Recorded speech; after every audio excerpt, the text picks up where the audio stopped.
Board of Trustees for Monday, September 9th, 2019. Could we all please rise for the Pledge of Allegiance?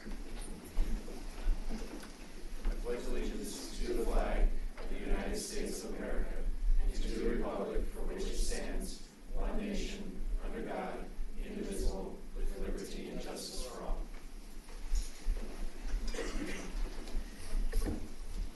Thank you. Phyllis, can we have a roll call, please? Mayor Clint Paulson. Here. Mayor Pro Tem Mark Laces. Here. Trustee Sandy Hammerling. Here. Ken Lish. Here. Kevin Ryan. Here. Neil Shaw. Here. Laura Skwazinski. Here. Town Manager Matt Magley. Here. Town Attorney Kendra Carberry. Here. Town Clerk Phyllis Harden. Here. Thank you. Next is the approval of the agenda. Are there any items on the agenda that board members would like to pull from the consent agenda or otherwise change on the agenda?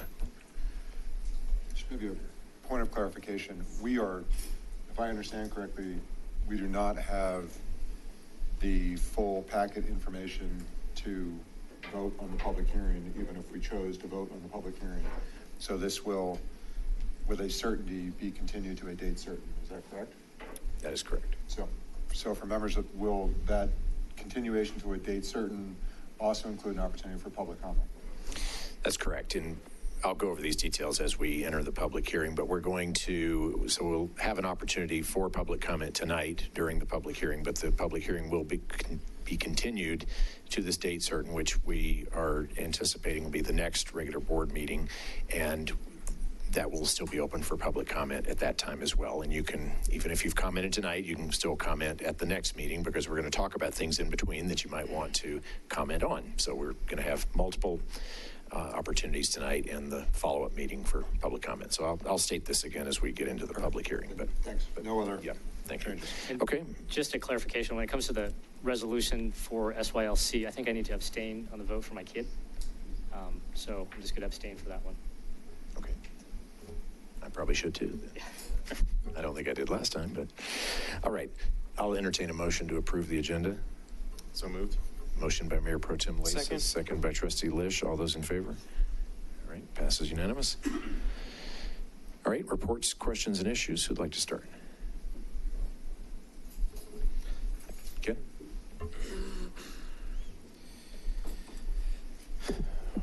I've got a quick report this evening. I'd like to pass along good words to town staff, to the Boulder Valley Rotary, and to the Superior Chamber of Commerce for an excellent and well-run chili and beer fest this past weekend.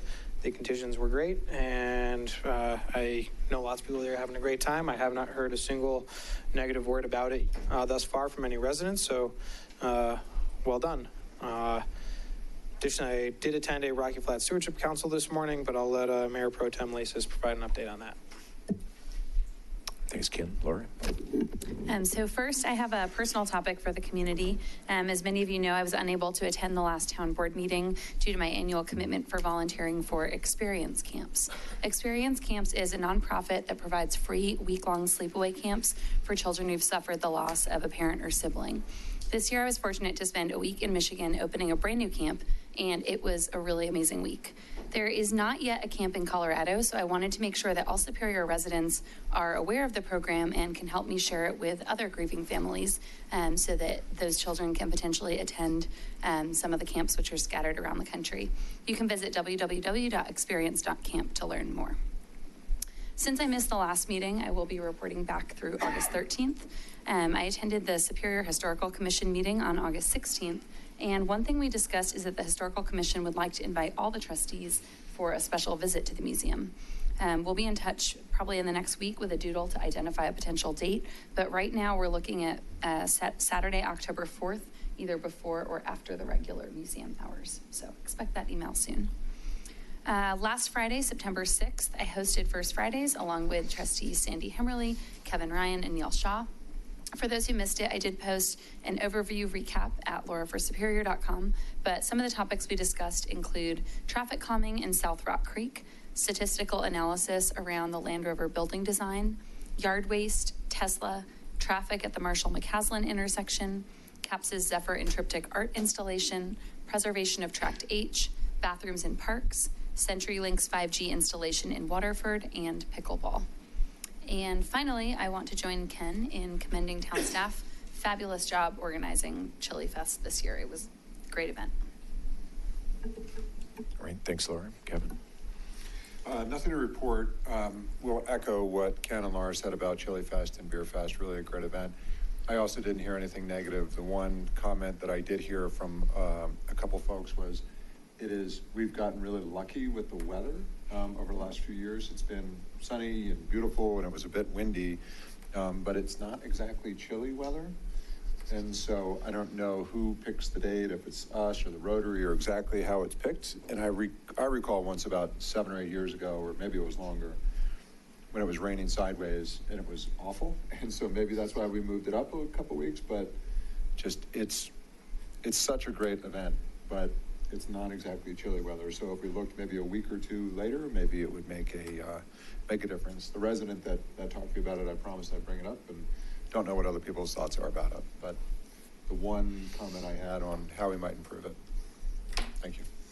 Thanks. Mark? Good evening. This morning I attended a quarterly Rocky Flats Stewardship Council meeting along with Trustee Lish. We heard from the Colorado Department of Public Health and Environment, CDPHE, in light of the results of the recent soil sample tests from the Jefferson Parkway Highway Authority that came back and were released about a week and a half ago. As most of you probably heard, one of the samples pulled from the Jefferson Parkway soil samples in the proposed highway right-of-way returned with a reading of 264 picocuries per gram of plutonium, which is over 5 times above the acceptable threshold level for the cleanup. CDPHE didn't have any new information to share other than indicating that the Parkway Authority expects to share results of some additional tests by the end of this month. So this is more of a stay tuned for that update. But it's certainly something that's on CDPHE's radar. But right now, the Parkway Authority is the one who's actually controlling the tests. I also want to echo the congratulations, good job to staff, to the town, to the Chamber of Commerce, to the Rotary on Chili Fest and Beer Fest. Really well done, especially considering the construction on Colton. I didn't know how that was going to go. I thought that might really affect just everybody's experience at the Chili Fest, but it was really well done. Last, I just have an announcement. El Dorado PK through 8 is in desperate need of crossing guards. If you have a child at El Dorado or have a flexible schedule or both, you should consider volunteering as a crossing guard, either in the morning or in the afternoon. Shifts are available. And right now I'm going to give out Jerry Malia's email address because he's the coordinator, so you can spam him. It's Jerry, so JERRYMALIA 76 at gmail.com, Jerry Malia.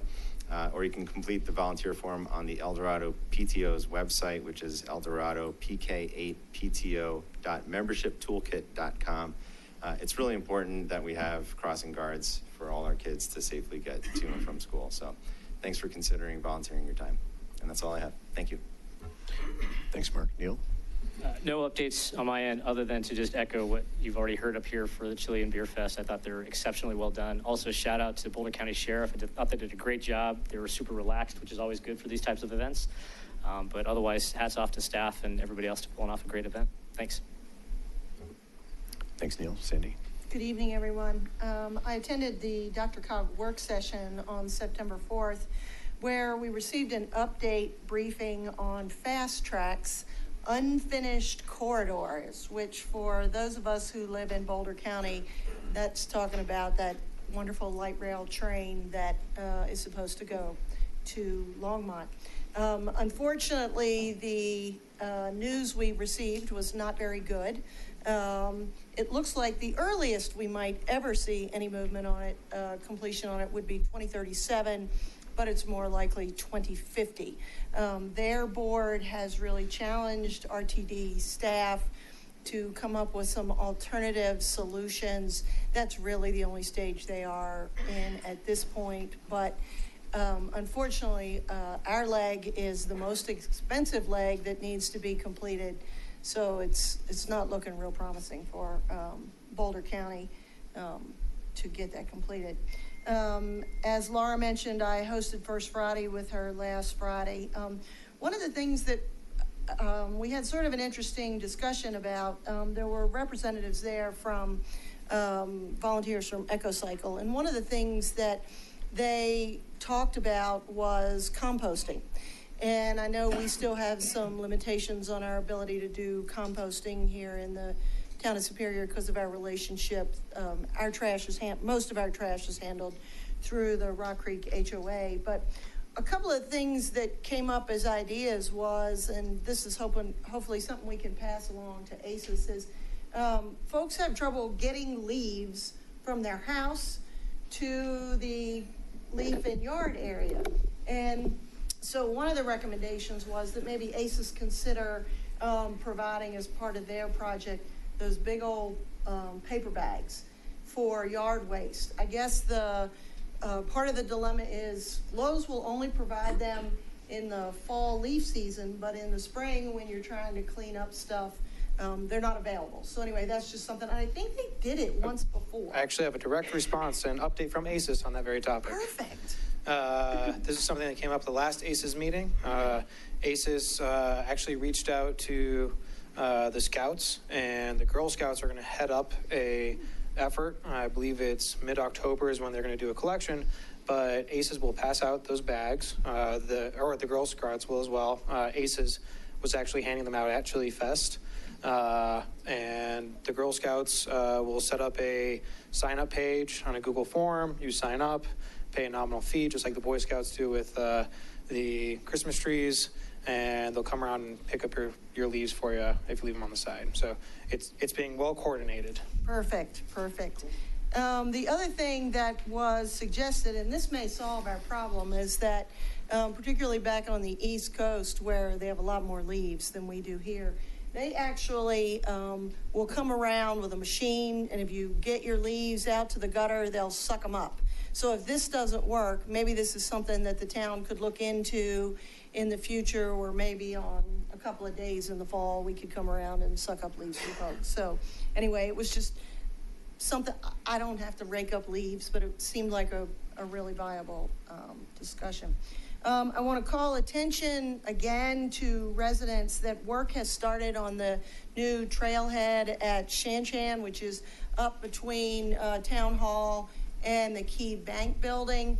That is going to help us sort of divert all the folks who will go and try and get on the trail and park in original town. So it'll hopefully provide easy access for Superior residents as well as other Boulder County residents to get access to the trail system.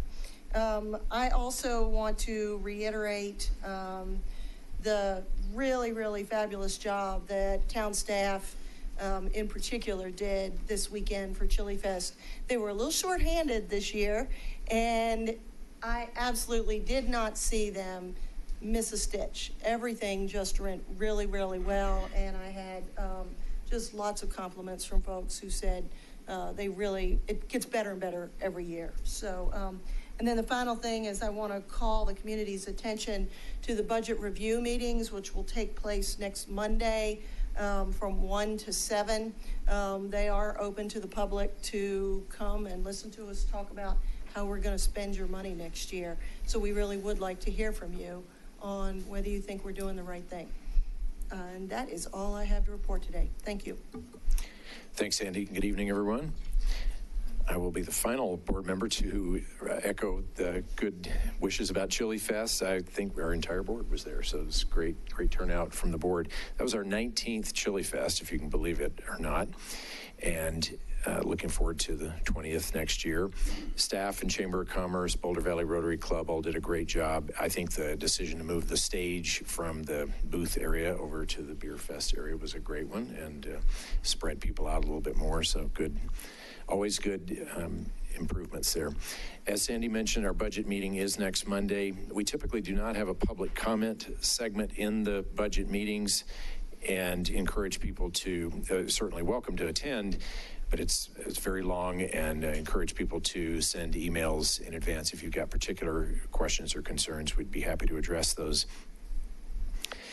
And That's not going to be the final meeting on the budget either. We're going to be doing budget review on October 14th during the regular board meeting on that date, and a public hearing and adoption of the budget at the October 28th meeting. So several opportunities to weigh in on the budget.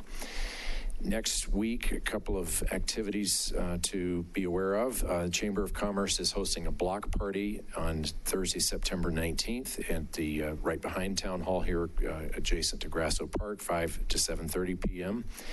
And the Superior Shindig is Saturday, September 21st, 4 to 6 p.m. It's an event by our CAPS committee, and I think Daryl may be here to give us more info on that, possibly. And line dancing lessons at Wildflower Park, so I encourage people to put that on your calendars. And finally, Monday, September 30th, 7 to 10 p.m., we'll be having a joint meeting with Louisville City Council at the Louisville Rec Center. And is the Rec Center or library? Rec Center, okay. That is to review the airport noise consultant's final results and review the next steps. So that is open to the public, and encourage people to attend that or send emails if you'd like. And the Jeff and Paige concert is also on the upcoming calendar.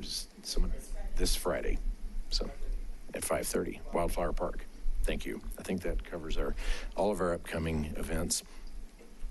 The only update I have from last week is I attended the 36 Mayors and Commissioners Coalition meeting, and one of our discussion topics was whether our group should endorse an upcoming measure that's going to be on the November ballot. It's called Proposition CC, and that you may have heard of. It was a referred measure out of the state legislature this past session, and basically the question is, should the state, instead of doing the Tabor refunds of excess budget money to residents, should the state retain that and divide it between 1/3 to transportation, 1/3 to higher education, and 1/3 to K through 12 education. And occasionally the groups such as Mayors and Commissioners Coalition are asked to whether they should endorse or oppose groups or ballot measures like that. And so that question came before Mayors and Commissioners Coalition. And, as a member of those regional groups, I'm asked probably once a month whether or not I support something that the group is considering. And so that's just why these groups establish policy positions, is so that we don't necessarily have to take every question that comes up before those boards back to our boards for a formal vote. So in that case, I viewed Proposition CC as consistent with the policies and principles that have been reviewed by that, and those policies and procedures have been reviewed by this board over time and other boards and councils. And so, in addition, 19 years ago, the town of Superior voters in 2000 approved a Tabor exemption here locally. Statewide, 80% of municipalities have. So I felt comfortable voicing my support for the Mayors and Commissioners Coalition endorsing that, and all other members of our group did except for Broomfield. So I bring this up because Dr. Cog, Denver Regional Council of Governments, which Sandy sits as our liaison on, is considering a similar question at the upcoming September 18th meeting, and we were posed a question of whether we as the town should have Sandy or myself, I'm the backup, support this at the upcoming meeting. And I would like to encourage us to do that. I don't think we should abstain from that, and I don't necessarily think we need to have a special meeting or have long, lengthy discussion about it, but just really call upon our representation on these boards and groups and ask the question: are we being consistent with their policies and procedures and positions? So that's my suggestion. And so Sandy, I would encourage you to do that, and I'd welcome any other quick comments. I don't want to turn this into a big agenda item, but just kind of looking for others to weigh in on that. Yeah, I guess my initial thought is, I fully support Superior voting in favor of Prop CC. And thank you, Clint, for taking that position with the Metro Mayors. I guess my perspective is, with respect to trustees or the mayor, who's any of one of us who sits on, the various intergovernmental agencies, I think we need to trust our colleagues to make the right decisions and to not have to feel the need to necessarily bring everything back to the board for a formal discussion. I think that will just kind of slow the process down, and it'll be really difficult for boards like DRCOG or the Metro Mayors or the Rocky Flats Stewardship Council, for instance, which Ken and I were at this morning. And we took certain positions on certain things today without bringing those issues back to the board. I think we need to have certain leeway and executive authority to make those decisions. So I would support Sandy voting in favor of for Superior, or if Sandy, if you're not comfortable with it, if Clint wanted to go in your stead, casting the vote, that's fine with me as well. I appreciate that. I specifically asked that each trustee send me their feedback privately so that I could evaluate, and I appreciate your vote of confidence, but because it was not an agenda item, I asked everybody to give me some feedback, and I would still appreciate the rest of you to please do that if you would like to do so. Thank you. Okay. All right. Anything further from the board? Matt? Just want to thank the board for your support and comments about the staff and the event that was held this Saturday. It's a huge event for us, our biggest event, and a lot of work goes into it, so appreciate those comments. Thanks, Kendra. I don't have anything, thank you. Okay, and Phyllis. Kendra, do you have an update on the follow-up item from our last board regarding electric vehicle hookups and whether we can make a change to our code? Sure. We cannot. To put it quite simply, no. We cannot require charging stations. And to have that authority, we would have to go home rule? Correct. Well, I'm not even sure if you do it home rule, but at a minimum, yes. Okay. Okay, thanks, and Phyllis. All right, very good. Now we're on to public comment, and this is public comment on consent agenda presentations, which we have none tonight, or non-agenda items. So if you are here to comment on item number 4, which is our public hearing and discussion on the Toll Brothers application, we ask that you please hold your comments until we open that public hearing and open public comment segment, just so that your comments are included in the public record for that item. So now we'll open public comment for consent agenda or non-agenda items. Daryl. Daryl McCool, 312 West Coal Creek, Chair of the Cultural Arts and Public Spaces Committee. Just wanted to do a quick update. Thank you for mentioning the Superior Shindig. We're really excited. We've been working hard to market it. So look for a postcard in the mail, which will be advertising the event, and it is line dance lessons. We have Danny Bondurant of Love Danny doing a kindness project. She did it at Bell Flatirons, and it was hugely popular, and so she's gearing it up to be cowboy themed for our event. And the Rock Creek School is interested in helping out, so we're really excited about that too. And we're hoping to bring 2, maybe 3 of the main event artists back, because they had such a short time at the main event. They were willing to bring their art exhibits back. So we're still waiting to figure that part out. And let's see, we're gonna have cornhole, and who knows, maybe some cowboy pickleball, you never know. We do have barbecue, drinks, gelato, and like I said, we're working on really hard on the marketing so that this becomes a really well-publicized and attended event. The other quick thing I wanted to bring up is the master planning survey is out. And again, we're really working hard to market that. We've got it on Facebook. I saw it in the town newsletter. So tell all your friends to go fill out the survey and let us know what you think about art and culture and creative placemaking in Superior. So, thank you.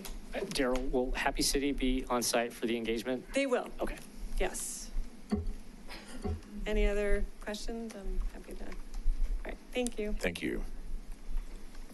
Any additional public comment on consent agenda or non-agenda items?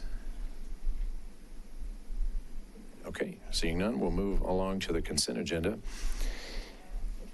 And we have items A through E. We have a proclamation that I'd like to either read myself or have someone read. Would someone like to read the proclamation? I'll read. Mark. This is a proclamation for Constitution Week. Whereas September 17th, 2019 marks the 232nd anniversary of the drafting of the Constitution of the United States of America by the Constitutional Convention, and whereas it is fitting and proper to accord official recognition to this magnificent document and its memorable anniversary, and to the patriotic celebrations which will commemorate the occasion. And whereas Public Law 915 guarantees the issuing of a proclamation each year by the President of the United States of America, designating September 17th through 23rd as Constitution Week. Now, therefore, the town of Superior, by virtue of the authority and the Board of Trustees in the state of Colorado, do hereby proclaim the week of September 17th through the 23rd as Constitution Week, and ask our citizens to reaffirm the ideals in which the framers of the Constitution had in 1787 by vigilantly protecting the freedoms guaranteed to us through this guardian of our liberties, remembering that lost rights may never be regained. All right, thanks, Mark. All right, we're going to now vote on the consent agenda, items A through E, and Neil and myself will abstain from voting on 3D because we both have sons that are applying to be on the Superior Youth Leadership Council. So just so there's no conflict there. Make a motion to approve the consent agenda. Motion by Mayor Pro Tem Lasis, second by Trustee Ryan. All those in favor? All right, motion passes unanimous. All right, we're now on to item number 4, which is public hearing and adoption of a resolution approving a subdivision plat and a final development plan for blocks 16 to 24 Superior Town Center, downtown Superior, and a subdivision improvement agreement. With the gavel, the public hearing is open. Do we have proof of publication? Proof of publication is confirmed. All right. And just as a reminder to the public that's in attendance, we're going to start the public hearing with a presentation by the applicant. And then we're going to, I'd like to go from there to public comment, just because we've got a lengthy presentation, and I imagine there will be significant board question and answer afterwards. So if the board has clarification questions as we're going through the applicant's presentation, we'll use our discretion to ask those questions, but just out of respect for the public that's here to speak and may not want to be here all night with us, would like to get to public comment after the applicant's presentation. Then we will go through more detailed questions. You're welcome to stay for all of it if you'd like. And then again, we're going to continue this public hearing to our next regular board meeting. Public hearing will still be open, and you're still welcome to come back and make additional comments on anything you've heard between now and then. So that's the way we'll go. And just to clarify, the subdivision improvement agreement was not ready for tonight, so it will be coming before you and for public comment at the next continued public hearing on this matter. Okay, thanks for that clarification. We also have the flyover. Do you want to wait and do that later on in the meeting after public comment? Board preference? The 3D flyover. I'd like to see it earlier. That should go earlier, Okay. I think. All right, let's, do we want to do the presentation first or the flyover first? Let's do it with let's do the applications. Okay, let's do the, Same time. Sorry, I'd say let's do it with the presentation. okay. All right, so let's go with the applicant's presentation, and then we'll do the flyover, and then public comment.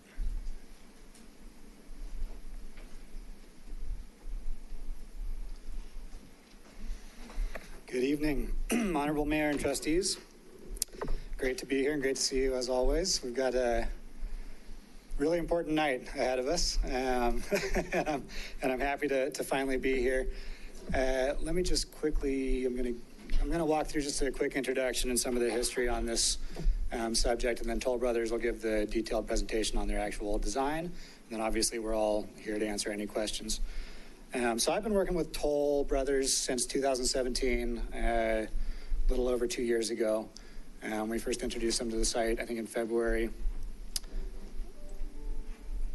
and made an initial staff presentation in February of 2018 following that introduction. We followed that with a concept plan presentation to the town board in July of 2018 and incorporated your comments back from that meeting.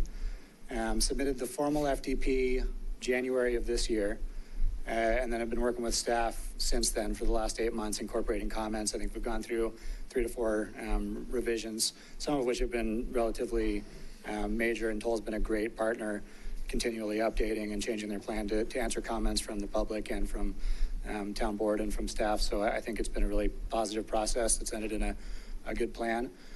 We went to Planning Commission on 8/20 and again on 8/28, which resulted in a recommendation of approval for the plan. And just to get you oriented, I think you all know where we're talking about, but it's basically everything southeast of this line. Bill, could you blow that up to full screen? Oh, sure. Let's see. Thank you. Yeah. So everything southeast of this line here of the road on the south end of Village Green. This is Village Green Park, which if you've been out there lately looks great. Grass is green, playground's open. So everything south of that is the Toll Brothers FDP for 300 homes.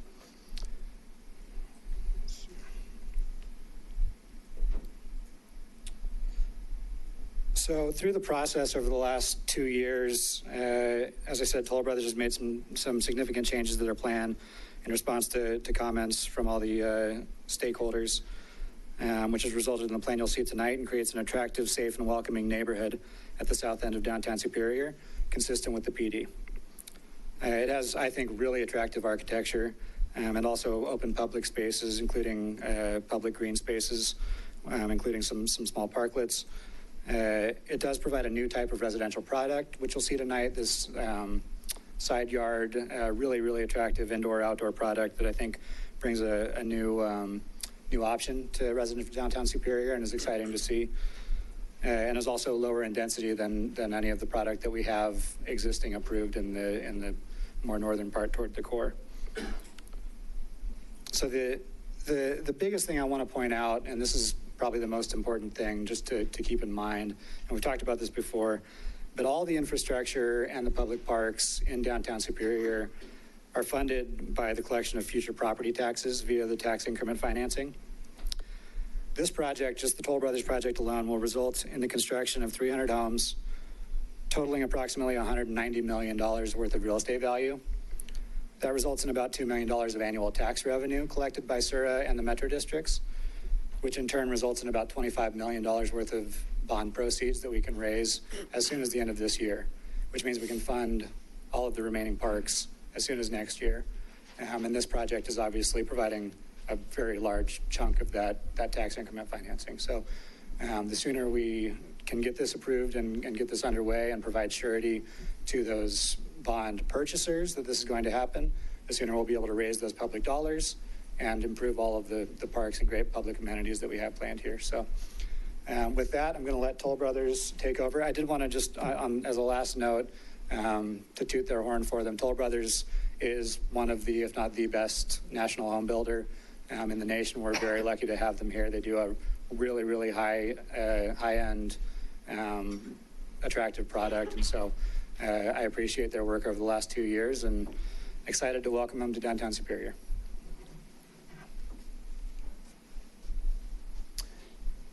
Good evening. I'm Greg Say with Toll Brothers. Bill, thank you for that great introduction. I just want to kind of briefly run through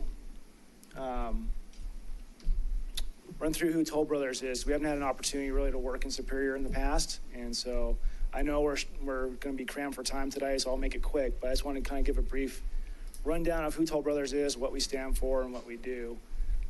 So Toll Brothers is the nation's leading luxury home builder. We were founded in 1967, went public in 1986. We're actually headquartered in Pennsylvania, but we do have a district office here, or division office here in Colorado. It's located in Inglewood. And currently we build in over 22 states, 50 markets. We have about 24 communities locally here in Colorado.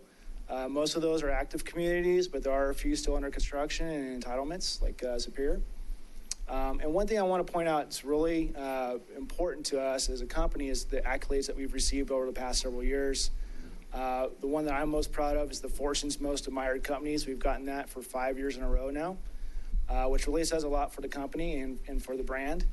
Part of that reason that we've gotten that is because of what we produce and how we operate. And as the bottom section there about the company says, main competitors are small private builders, not large public builders. It is true that Toll Brothers is a larger builder. We are public, but we operate in a lot of ways like the small private builders. The products we produce are more custom. The way that we manage our property is more like a private builder would be. So I think that's part of the contribution to the accolades that we received. And I'll kind of point that out how we do that. So one of the ways is, we pick a good location to build. We don't just build anywhere. So across the country, top locations, that's one of the reasons why we pick Superior. We know people want to be here. It's a desired place. We've got the Town Center project, which is going to be an awesome project once it's completed. So it's very exciting for us to be here and working on this. We have award-winning architecture. For this project alone, we spent well over a year designing and producing the townhomes and cottages that you'll see tonight. Our architectural team is here to explain that to you, but we've gone through many revisions and refinements, worked with staff closely to come up with a winning architecture theme for that part of Superior, Town Center, downtown Superior. The luxury of the products that we include in there, are both exterior, interior finishes and appliances. So nothing looks cheap, nothing looks cheesy, everything looks high end and quality, which is what we're proud of. In terms of the management style, every community that we have has an on-site project manager that's dedicated to that project. They're there to make sure the project runs smoothly, that stuff is done on time and done correctly. They also help the home buyers out with any issues or concerns that they have during the home building process. So they're kind of like an advocate for that home buyer, which a lot of builders don't have, the larger builders. So that's one of the reasons why we're like a smaller private builder. So it's a big plus to have, to know that you're going to be taken care of and taken care of right. We also like to give back to the community. We don't want to just come in and build a house and leave. We're there for the long term, for the commitment to the community, to make sure that everything's done properly. We have a lot of organizations that we work with here locally. One is Alex's Lemonade Stand that you can see there in the slide. The Muck Fest is another one that we do annually. And it's really important to us as a company to give back to the community in meaningful ways. And that's some of the ways that we do that. I'm not going to spend a lot of time going over this, but I'd be happy to share more information of that if you're interested later. So kind of an overview, high-level vision, and then we'll get into the details here in a second. So the community, we're looking at doing 199 luxury townhome units, 101 single-family detached cottages on a little over 36 acres.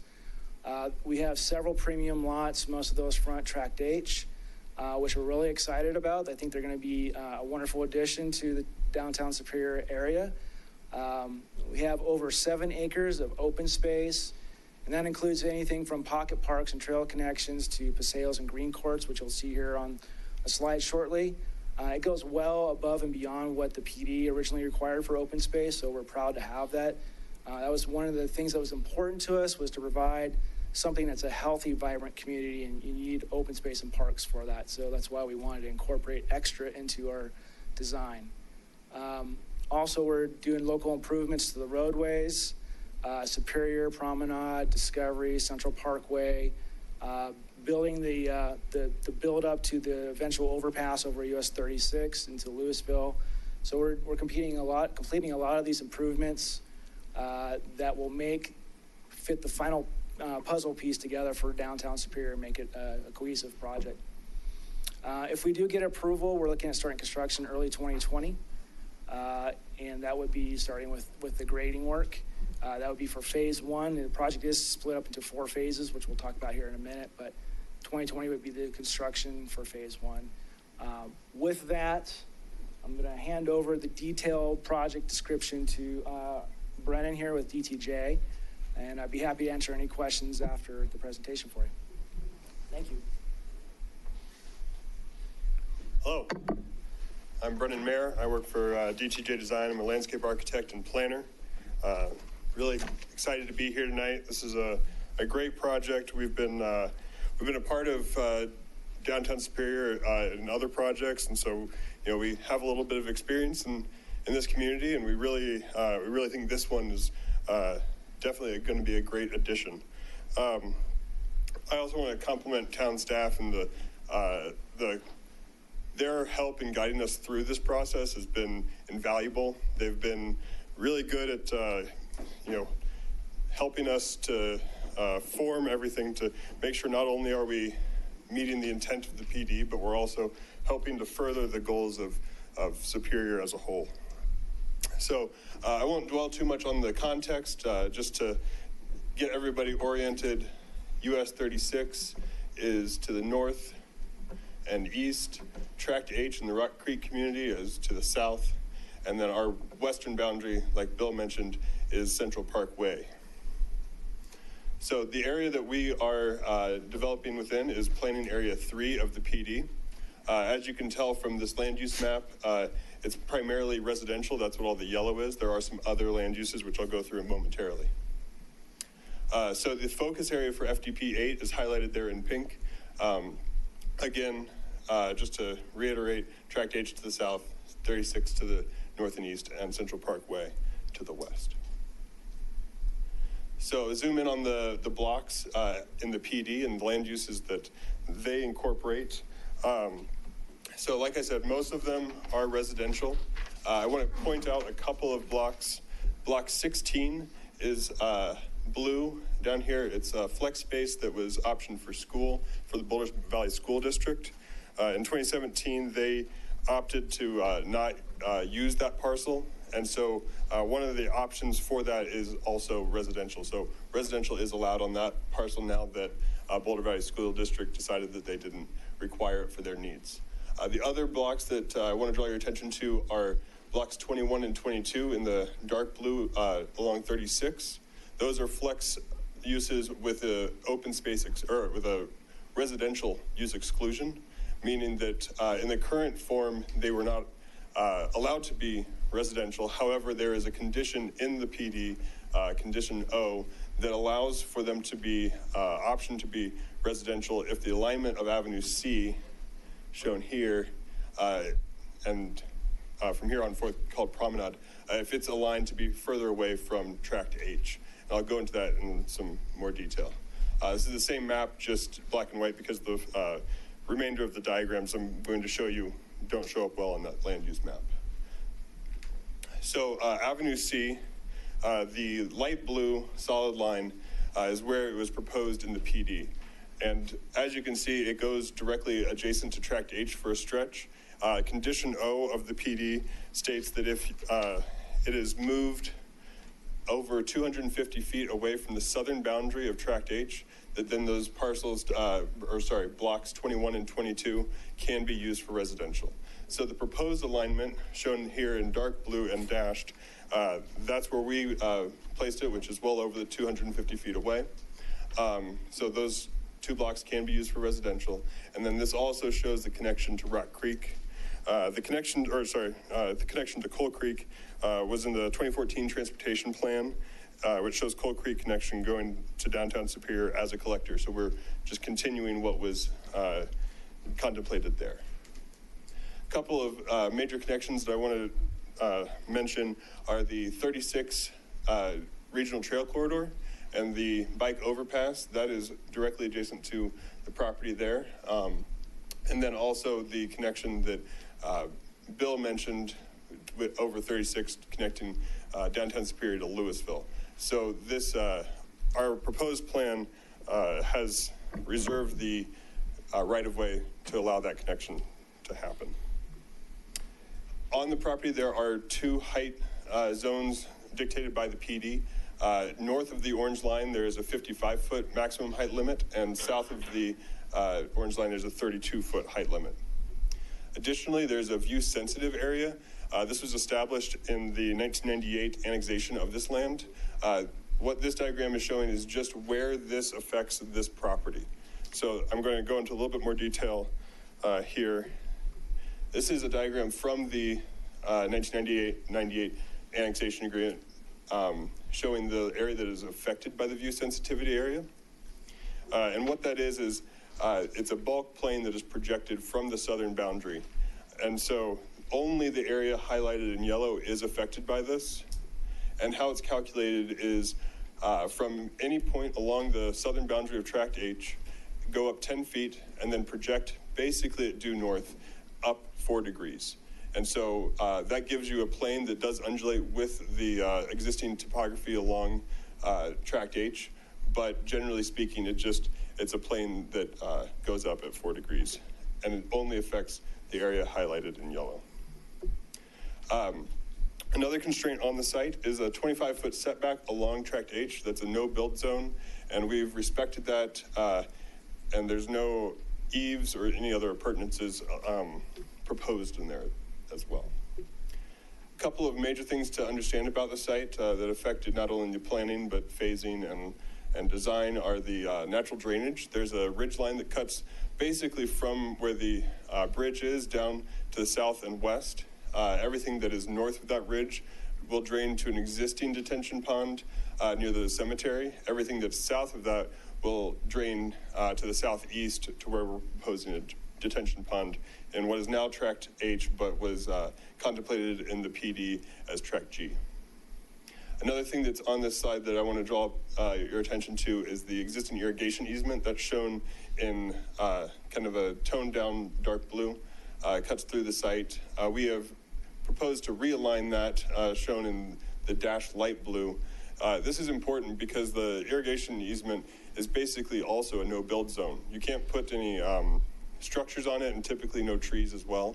And so oftentimes this is solved by putting a street over it. However, we really felt that the addition of open space may be a better way to utilize this kind of required no-build zone. So we've used that as an opportunity to add some additional green space rather than hardscape and infrastructure in that capacity.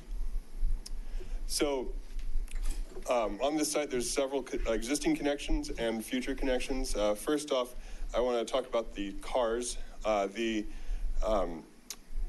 Superior, Promenade, and Discovery all come in from the west, going from top to bottom. We're extending those connections into the site so the block structure stays the same for those. Also, there's the Coal Creek connection to the south and east, and then, like I mentioned previously, the future connection across the 36. There's also for bike circulation, there's the 36 corridor. There's also bike lanes along Superior Drive, and there's a trail that was constructed in Tract H. Within Planning Area 3, there are 4 housing types and a live-work option that are contemplated in the PD. We chose 2 of them. Typology G is a cottage, which is the single-family detached, and then Typology J is a townhome. These are both 2 of the larger floor plan products that are allowed. So this is just quickly an overlay of all of those different constraints and opportunities overlaid on the site, overlaid on the PD here. Just to give you an idea of all the things that really drove the design and choices that were made in that.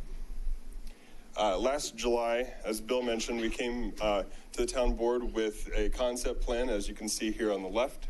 And we got a lot of feedback from not only the town board, but the town staff and the community. I have a few of the items listed over here on the right. I'll touch on the ones that I can. Building orientation to streets. This was a really hot topic because one of the things in the PD was that they allowed for paseos, and we really like paseos because it offers a kind of different style of living out onto green space. But in the PD, it does have a preference for facing onto rights of way. And so one of the main things that we did in our new plan is to make sure that the infrastructure that we've added has really leveraged those frontages without taking away too much green space. So I'll go through that in more detail as we go into the proposed plan, but that building orientation was a major driver for many of the revisions. Also, I want to quickly touch on density. In the PD, they contemplated 1,400 housing units for the totality of downtown Superior. In Planning Area 3, they contemplated 650 of those total 1,400. With the addition of this project by toll, the additional 300 units, and the previously approved 265 from the other developments, that brings the total up to 565. And to my knowledge, there are a couple of other pending FDPs that have roughly 25 units in them, so that would bring the total up to about 650, or 690, sorry, for planning area 3. Sorry, yes, thank you. 590 total units for planning area 3, which is substantially less than the 650 that were contemplated. Block lengths were also a major item because Superior and Promenade extended from basically Central Park Way to the far end of the site without any major street intersections. So in the new plan, we've added some additional intersections and other ways to not only facilitate traffic, but also traffic calming to make sure that these remain a more local neighborhood scale street and pedestrian friendly in the vein of the PD. And then lastly, I want to touch on the vehicular lights from alleys. In this plan, along the Tract H edge, there were stub alleys that served 10 homes apiece. And so citizens were concerned that those headlights would be glaring into their backyards across Tract H.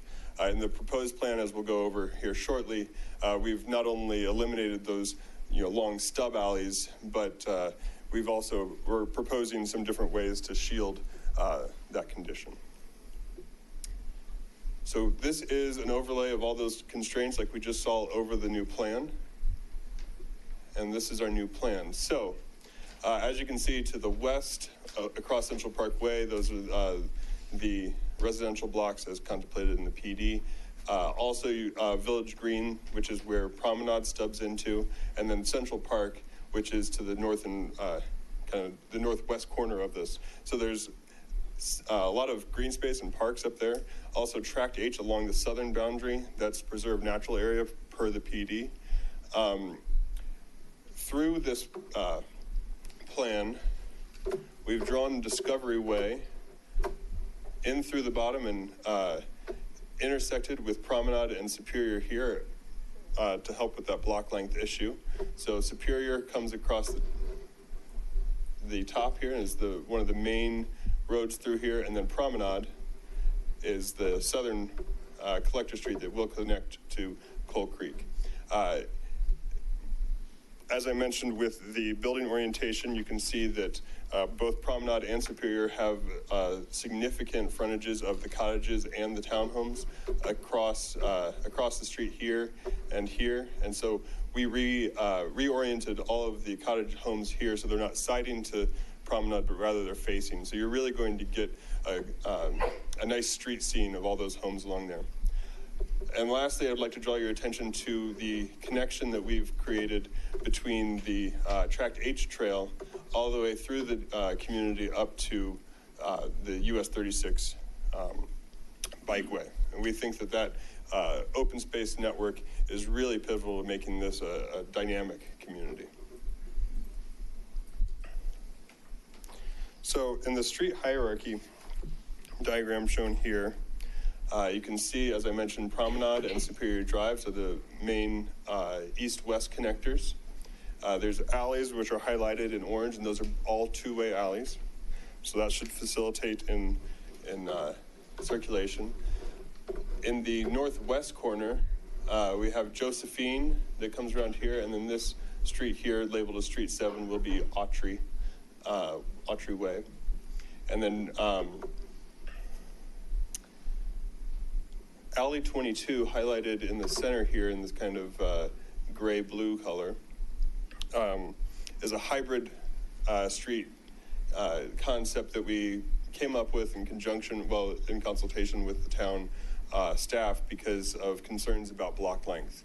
Even with Discovery Way coming through, or Discovery Parkway coming through here, the extension of Promenade and Superior were both rather long, and there was concerns from the Planning Commission that people may need to turn around or go in a different direction before they got all the way to the end. And so they requested that we come up with a solution, one of which was to add a street where the Central Park or Central Open Space feature is. But our position on that was that it took away unnecessary open space, and so we worked with planning staff to come up with a solution that would not only facilitate good circulation, but not take away too much open space. As traffic calming devices, because that was another concern of the block length, we have several stop signs along, along all the streets. At any of the intersections, we have striped crossings for pedestrians that match what's going on in the rest of downtown Superior, and bulb outs which neck down the area of pavement so the pedestrians don't have so far to go. At any of the mid-block crossings that we have, we've proposed not only those neck downs, but also colored concrete to draw attention. And then while we were working with the town staff on how to come up with traffic calming solutions along the trail that connects 36 Bikeway to Tract H, because we are anticipating this to be a pretty high traffic trail, we are proposing raised crossings there. And again, that will not only help slow cars down, but it'll also make pedestrians more visible in those locations. And then lastly, we have at the intersection of Superior and Promenade, a kind of modified three-way intersection that'll go into more detail shortly. Can I stop you right here? Of course. Superior Drive. Yes. This, I think this depiction is incorrect, but I just want to make sure for the record. Right now, it looks like Superior Drive is a one-way street with an arrow just pointing that way. Oh. I don't believe that that's the case. That is not the case. It's That's a a good two-way catch. street, right? Yes. All of these roads.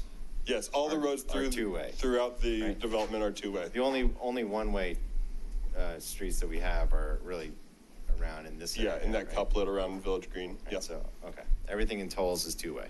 Yes. Okay, thank you. Yeah, sorry for that. And actually, that brings up another good point. You can see the blue arrows that are going north and west along Superior Drive and south and east along Promenade. So the street sections contemplated in the PD actually had bike lanes only on Superior Drive going in each direction. And so we actually worked with the town staff to come up with a solution that split the bike lanes so that the circulation would be, into town along Superior and out of town along Promenade, which allowed for the opposite side of the street to be parking, which helped disperse parking throughout the development. And I'll go into a lot more detail on that in a bit. Okay, so the trails and connections, I know I've mentioned this several times already, but the connection between US 36 Bike Trailway and the Tract H Trail, again, that one's going to be a major multi-use trail, and it will have raised intersections. All of the walks highlighted in orange are actually ADA compliant, which means that they're below 5% grade. So that helps with circulation from all of the Title IX compliant units that are required by code. The bike couplet is shown along here as well, and the bulb outs at the intersection. So this is really more about pedestrian and bike circulation, just showing how that network works throughout the site. I do want to mention briefly the dash lines for the future trails.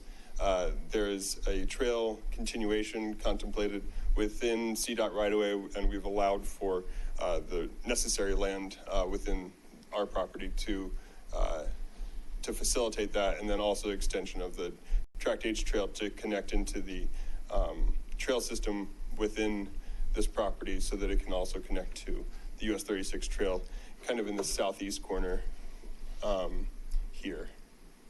So there will be two connections from Tract H to the US 36 Trail corridor, which will hopefully facilitate, good non-vehicular circulation.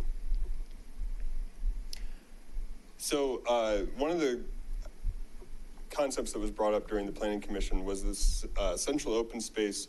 One of the commissioners felt that because it was going to be heavily used, that visibility for cars along the street as they're driving by should really be focused on. So we've extended the bulb outs, as you can see, at the north end and the south end of the park to be the entire length of the park there.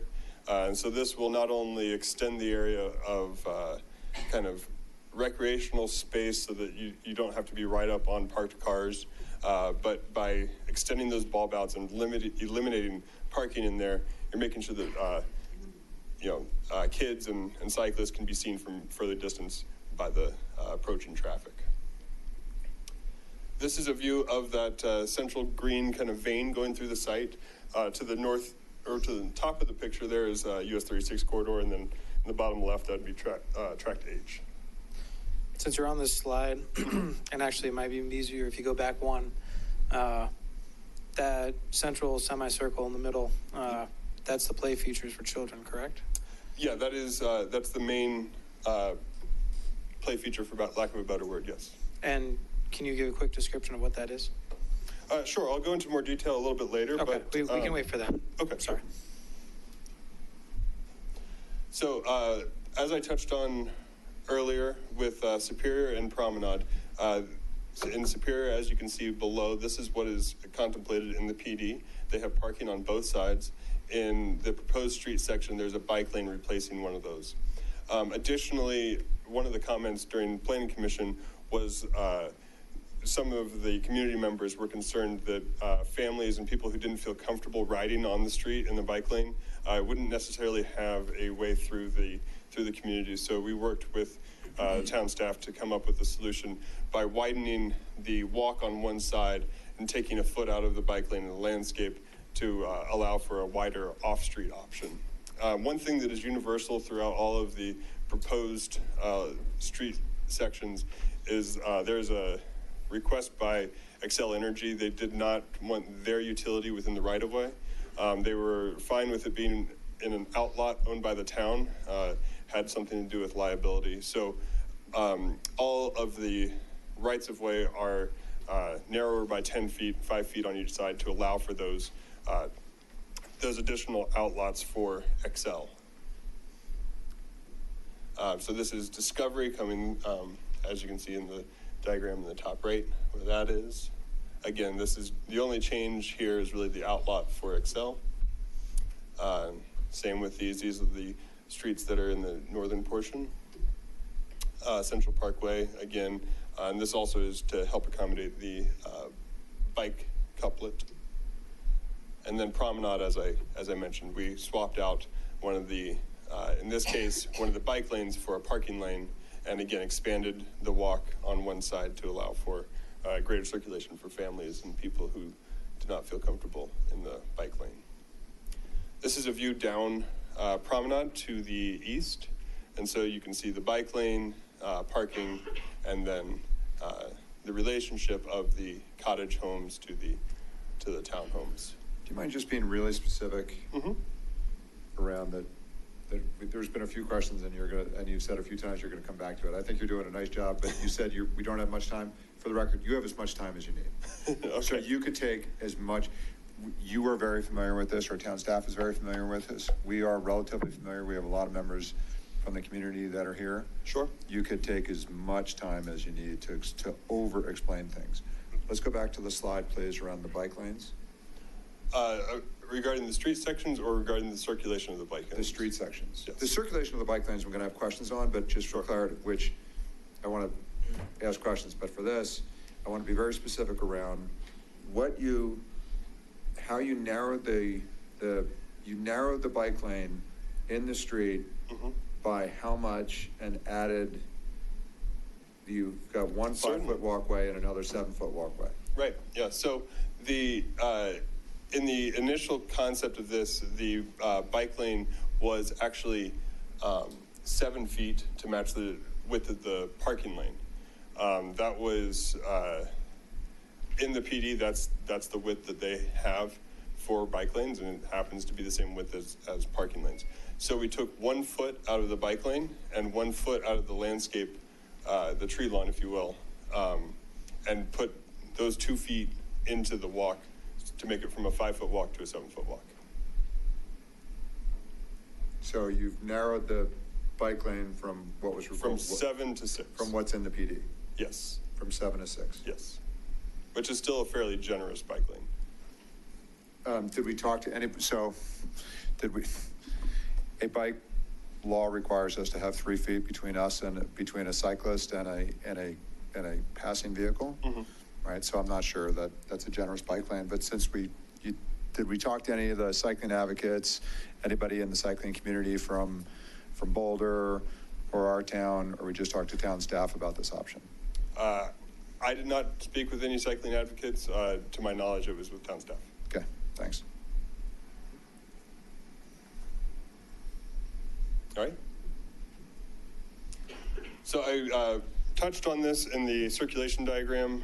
The Alley 22, the hybrid private street. The alleys are in here are proposed as 26 feet wide of pavement. And so those are actually slightly more generous, and if you think of that cut in half for travel lanes, so 13 feet in each way. So in order to come up with a solution to not add a street and take out all that open space, we have added a sidewalk, so added 5 feet to that alley width, added a sidewalk on the east side, and then for all of the homes that back up to this, because all of the homes are alley loaded, we've added an additional 3 feet to those lots to allow for a 8-foot rear setback, which allows for you to back out of your driveway and actually see, so you don't have to worry about backing into active traffic. We don't anticipate this being heavily used, but it will probably be a cut through in some conditions. And so just adding those couple of extra feet will help so you can be out of your garage before you have to contemplate entering traffic.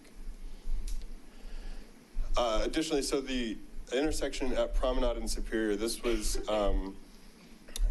there was concern that with the length of Promenade and going into Coal Creek, that there would be people that would come around the bend from Coal Creek and just blow through the stop sign.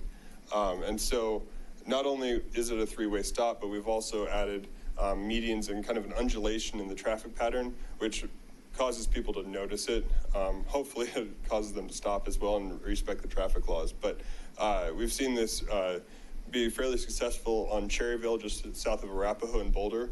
If you're familiar with that intersection, it's a similar condition. Okay, I'm moving on to architecture here. If you have any specific questions about the land plan before moving on, I can. So, and I will be getting back to the landscape and as it applies to the Central Park, or Central Open Space. this might be a good time to talk about what you have up here right now. So my understanding is the purple color is your transitional townhomes that you more or less have imposed restrictions on to help transition from the taller, more dense townhome down to the cottages. A question I have for you, we clearly have Promenade covered with the transition, but there's several other places where the townhomes do border the cottages. Why aren't we seeing transition townhomes in those areas as well? Yeah, it's a fair question. So I imagine you're kind of more specifically talking about not only here, but perhaps up here. When we were discussing this with town staff, the concern had to do with the character of entering this community and making sure that this didn't feel very, very jarring to, when you're coming into the community.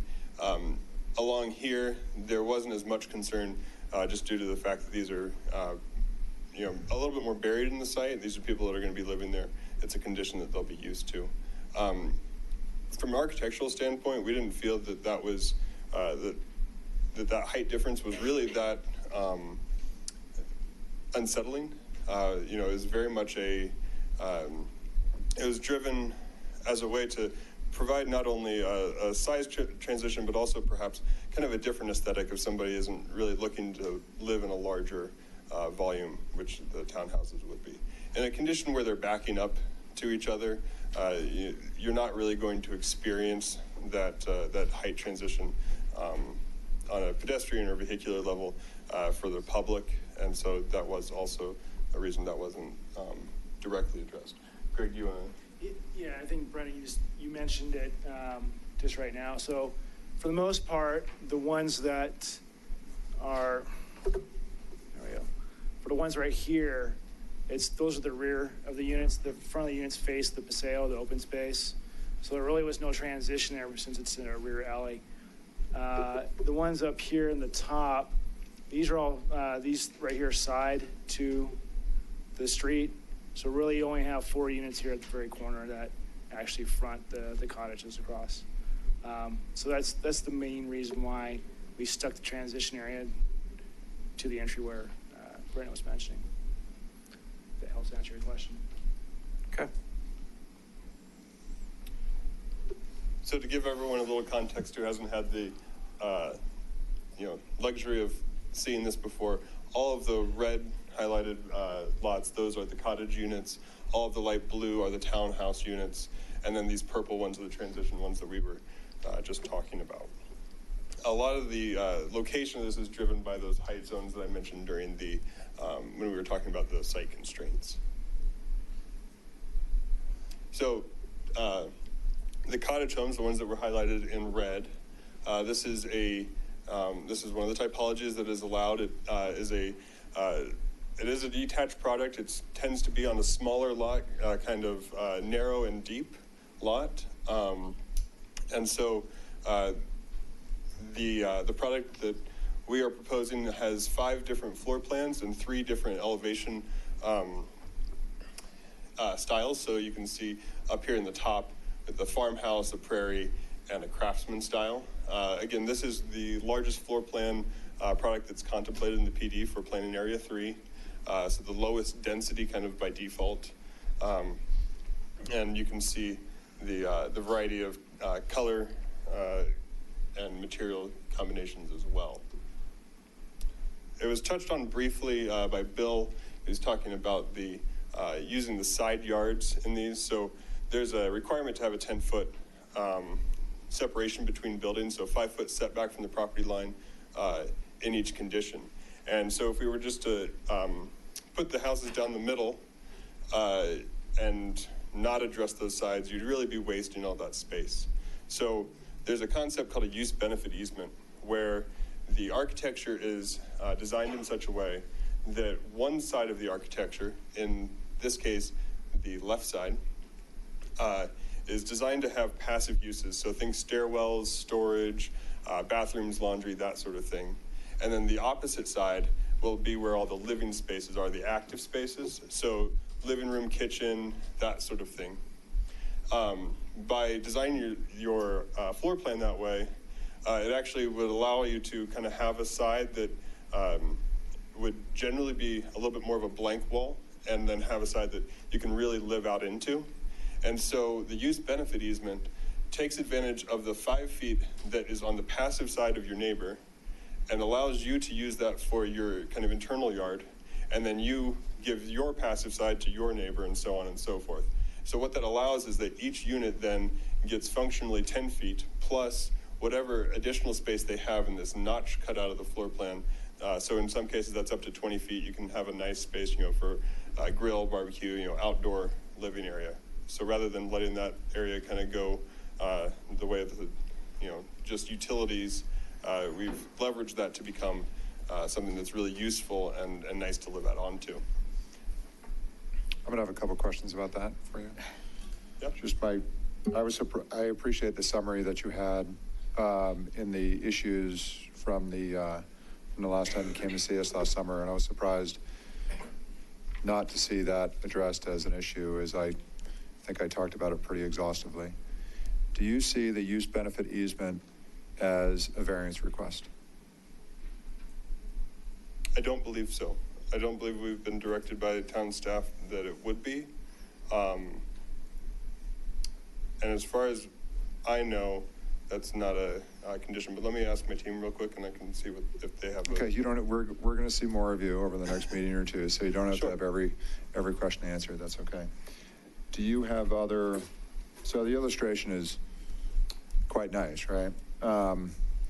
Thank you. But that's not necessarily, what you're not seeing is the other side of that illustration where, somebody's living room is now, somebody's active space is now looking at the passive wall of the neighbor, right? Which is not going to be as aesthetically attractive as that.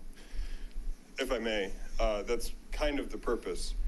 By having less openings on that wall, so higher windows and things like bathrooms and that sort of thing, you're preserving the privacy of both sides. And in a tighter condition like this, you know, you're taking what otherwise would just be a blank wall and allowing it to be utilized. I get it. There's the privacy versus the aesthetics. Another option for, and I get the value of having the opportunity to take the use benefit easement will add effectively more usable property for grills, for something, you know, it's still not a ton of space, but for some type of outdoor living. Yes. Are there other options that you considered to increase the amount of outdoor living? Such as? Less dense product. A less dense product isn't contemplated in the PD for this planning area. So the easement, so let me understand, so your understanding of the setback was kind of a required setback? It wasn't a minimum? It is a minimum. So it wasn't, so it could, the setback could have been There more. are conditions where, for instance, a unit that is at a corner, and they wouldn't have the benefit of their neighbor's unused, passive side, that those are wider lots to allow for everyone to have a similarly sized yard. But there are other ways to skin this cat, I think. The benefit easement, the use benefit easement is interesting. I don't see how it's not a variance request. I'm not suggesting that it's not something that can or should be approved, but I'd like to have the applicant's official position tonight or the next time whether or not this is a variance request. And I'll ask the same of town staff as well. Yeah, this is definitely not a variance request. There's no language in the PD that would disallow this kind of shared use or use easement, so certainly it's not a variance. And it really is a great product. I've seen a lot of this both here and in California, and it lives really well. It's got a lot of light. It's really kind of an ingenious solution to this kind of a site plan and site layout. And on the density, of course, the answer to your question is yes. If you had all 2-acre ranchettes, it would be much lower density and they'd have much larger outdoor space. There's a trade-off of density for outdoor space. The PD allowed 650 units in this area. We're already doing 50 less than that. We have a responsibility both fiscally to the project, to the TIF, and to the town to maintain a certain density that generates this tax revenue that can pay to improve these roads and these parks and everything. And that's what this whole project has been based on since it was approved in 2013. So, Bill, I want to be careful. I want to be respectful of the presentation, but I'm going to take exception to the 650 and not pretend like we know, we talked about this at a different public hearing, and for the record, I should probably find out exactly when I asked about that 650 and admit it into these discussions. But the 650 is not something we're all hanging our hat on. It was, a comment that's in the document. It is, this whole thing is shall not exceed 1,400. But it's split up into 3 zones, and there's in my view, an illustrative 650 for this. But we're not, there's no requirement for 650. And frankly, if this zone had 652, I don't think it would be fair for us to say, no, you shouldn't have 652, or zone 1 had whatever zone 1 has. So the 650 has now been mentioned a few times, or at least twice. And I just, the important thing to me is this is transitional. And so I'll be looking for the aesthetics for transitional housing between a very dense urban-esque core and as we're transitioning into the neighborhood. So a lot of my questions will be geared towards that. And I don't want to start off our lengthy dialogue in the wrong way by suggesting that 650 or by suggesting that the use benefit easement is not a good idea. I'm sure it's been used other places. I'd like to know specifically where it's been used by. Actually, the images on the right there, Midtown, which I believe is in Westminster, and then the one on the bottom is Lowry, which is in Denver.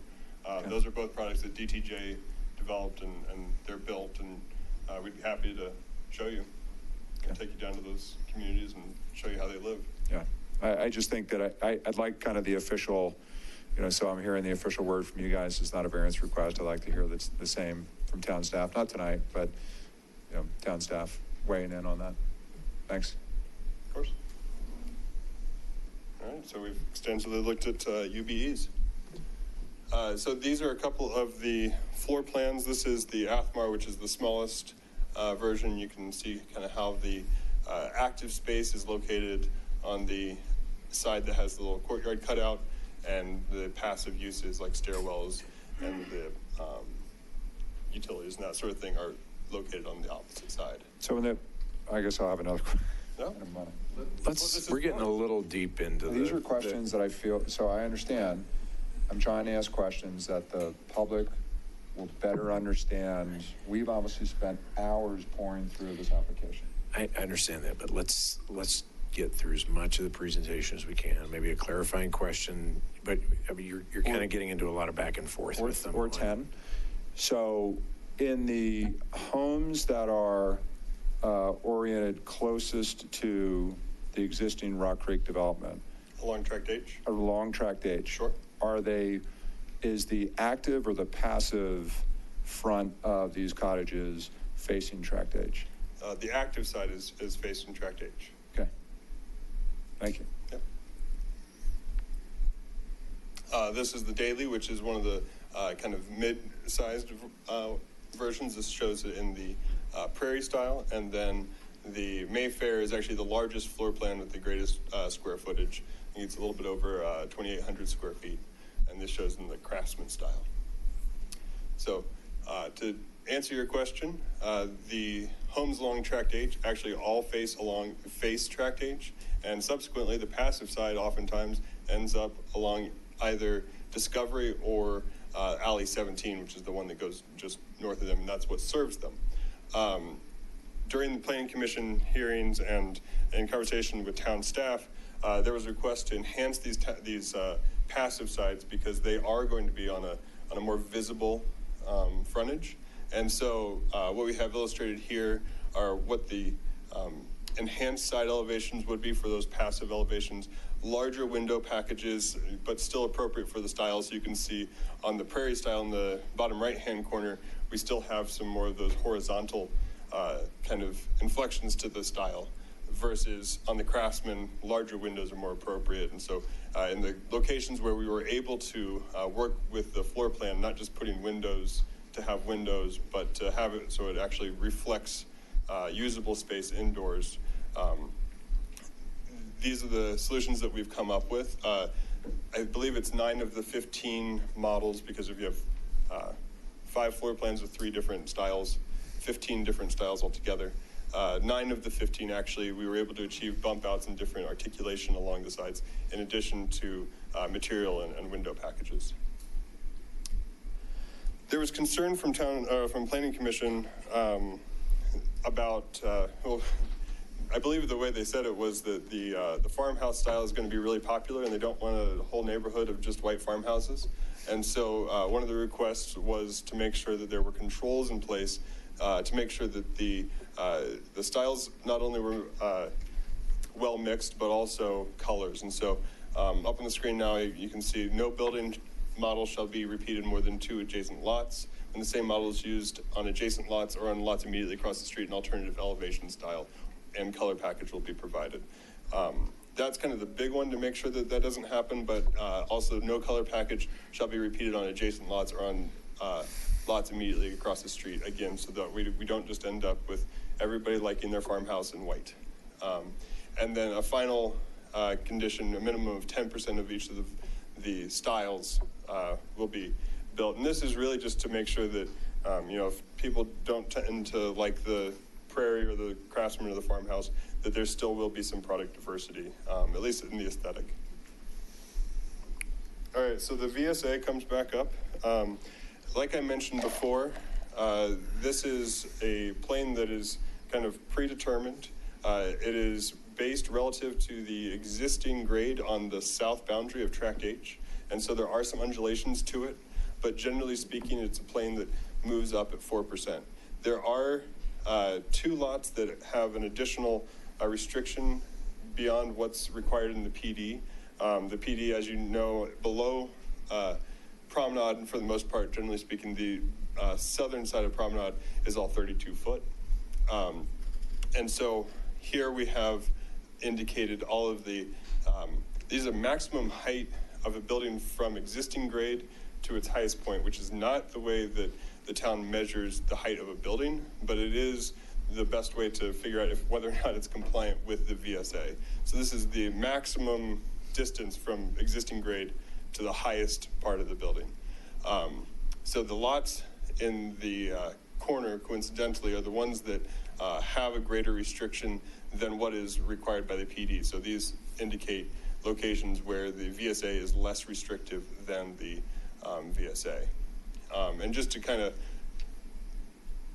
illustrate the point of it being anchored to the southern boundary of Tract H, you can see there's a little dip down here again where it goes below 32 feet, but it's pretty far away from where the building would likely be proposed. So this is lot 46 and 47 in block 24. And so there would be additional restrictions, not only for what can be built on those. In these cases, I believe, and I'd need to check the notes, but I believe it is a Kennedy in prairie style because that's one of the shortest units that is required on lot 46, and then the Athmar in craftsman style for lot 47. Again, they've worked better with the VSA. However, all of the lots that are affected by this in a way that is less than what is required by the PD will have additional controls on them to make sure that future homeowners know that they cannot just build up to 32 feet, that they do have to respect that view sensitivity area in perpetuity. And so they will have to supply the burden of proof to show that they are compliant. So the townhomes, typology J from the PD. On the top, you can see the typical elevation for the townhomes they have first and second floor front entries. Several of them have roof decks and parapet walls. And then on the bottom, you can see the transitional elevations, which we've talked about briefly here, that have fewer roof decks. There are controls, and I'll go along about that. Made sure that all of the front entries are along the street so that they reflect better the cottages across the street from them. And then by reducing the roof massing by taking down those parapet walls, that also brings the mass down, at least from kind of the way that the impression. So this illustrates that a little bit larger. The control for the roof decks is that on the 5-plex, only 3 units are allowed to option to a roof deck. I want to make sure that everyone understands that all of the roof decks are an option. It's not automatic. It's something that will have to be optioned into. And on the 5-plex, only 3 are allowed to option into it, and on the 3-plexes, only 2 are allowed to option into it. Based on your previous experience, do most homeowners opt into the roof decks? Yes. They're a very popular option right now. I can't speak to future buyers, though. So one of the things that we do still have several townhomes that face onto paseos, and it's really just kind of a different lifestyle. It allows you to have, because all these lots are fairly small, it gives you a kind of semi-private, if you will, open space that you can really, kind of take advantage of, where townhomes that face onto the street, it's going to be a little bit more of an urban feel. The ones that have the opportunity to live out onto paseo open space can really take advantage of kind of just a different condition. So there's some images of townhomes along the right-hand side there. So the rough count of townhomes that face the street, or not the rough, I should ask for the precise count of townhomes that orient towards the street. And to be clear, I mean literally face the street. Sure. Stepping out into the street, not stepping across the paseo. Sure. So versus townhomes that are oriented more towards the paseo. Do you have that count? I don't have that off the top of my head. I do know that the rough count is about 1/3 of all of the units do not face a street, but that's across the whole project, so that includes cottages. I don't know off the top of my head the number of townhomes, but I will get that to you. In your project overview,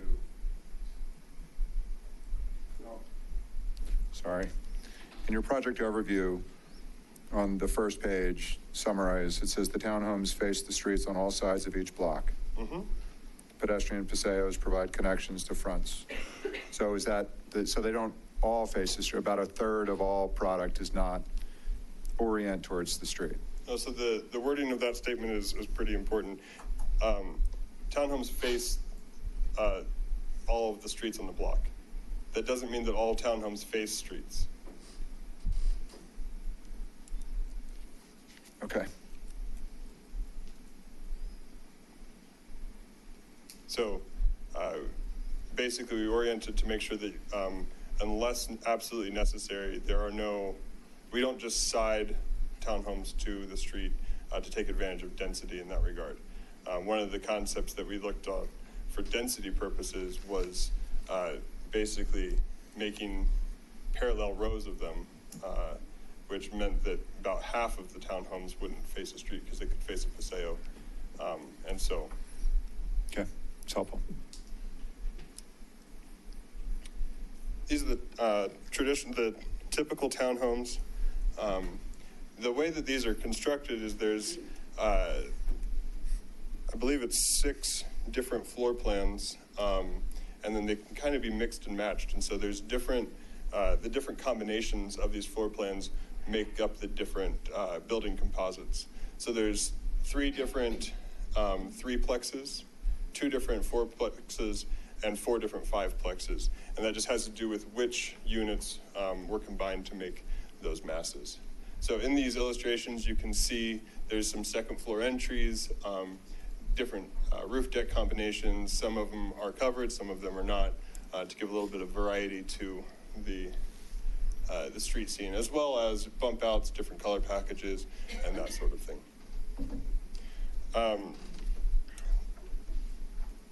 Along public rights-of-way and sides of units that face onto public open spaces, we have proposed that there be enhanced side elevations to the townhomes. The original proposal, town staff and the Planning Commission felt that sides that were on exceptionally heavily trafficked locations like Central Parkway, even if they were internal to the block, that we should enhance those elevations as well. So we added 11 more locations where there would be enhanced end units. One of the concerns also was on the kind of right-hand side of the graphic, you can see the 4 red units highlighted there. That doesn't mean they are all the same color package, that just means it's the same unit. I don't know exactly which one it is in this case, but it's just the same floor plan. And so we made sure in conjunction with the town staff to come up with wording to make sure that there's variety amongst us. You don't just have the same building 4 times in a row, that there will be color material changes so that it appears a little bit more diverse. Could I stop you at that slide for a sec? Sure. So I appreciate the explanation. I appreciate the additions, but I'm still seeing some inconsistency here that I'd prefer a little explanation on. So, for instance, and it's a bit difficult to see with these colors, so Yeah, I'll start down here. So you can see that each of these is end capped with the additional articulation when they're facing a major thoroughfare. However, we lose that consistency when we move up into this area. So I would have expected to see that there. I would have expected to see it there, probably here and here. So we're not seeing that general consistency throughout the project. Can you help me understand why? That had to do with the traffic on Josephine Way. There's not anticipated to be as much, and so those weren't required by town staff to be enhanced. Okay.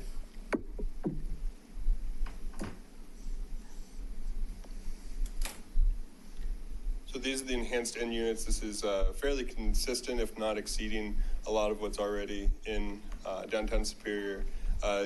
Definitely additions of larger windows, because again, you have 10 feet between buildings. You don't necessarily want to have large windows when you're only 10 feet, but if you're out onto a public open space or a larger gap between buildings, larger windows are acceptable. And then different material and elevation changes where there's undulations, as you can see in the bottom two, specifically boxed out windows and a little shed roof on the bay window in the top one. So yeah, different sorts of solutions to make this really live out onto the street and not just be a blank wall. So the transitional townhomes on the street scene, one of the concerns of the community and the town staff was just how that massing works together. So here's a few visualizations of how that lives across the street. Again, the actual cottages will depend on what they select, but generally speaking, this is more or less how it would live. Okay, getting into open space. This open space diagram depicts all the open spaces. It's about 7 acres. You can see through here and here, and throughout the plan, there's paseos. Those serve, again, the front doors of those of the interior townhomes, and then that main north-south corridor connecting US 36 down to Tract H. In the PD, Tract G was designated in terms of land use for open space and detention. There, in the First Amendment, there was a requirement for recreation that dropped in the Second Amendment for it. However, the general calculation for open space was about 2.7 acres. What we have proposed, like I said, is 7 acres of open space, but that includes over 3 acres of really enhanced and improved kind of almost park space in terms of having extensive shrub beds, trees, trails, walks, and other amenities. So not including areas up along US 36 where you won't get as much traffic. There's more than 3 acres of really improved open spaces throughout I believe it's closer to 4, but I would get you the exact acreage if you desire. So within the open spaces, the kind of theme that we worked with is Superior has a pretty extensive mining history.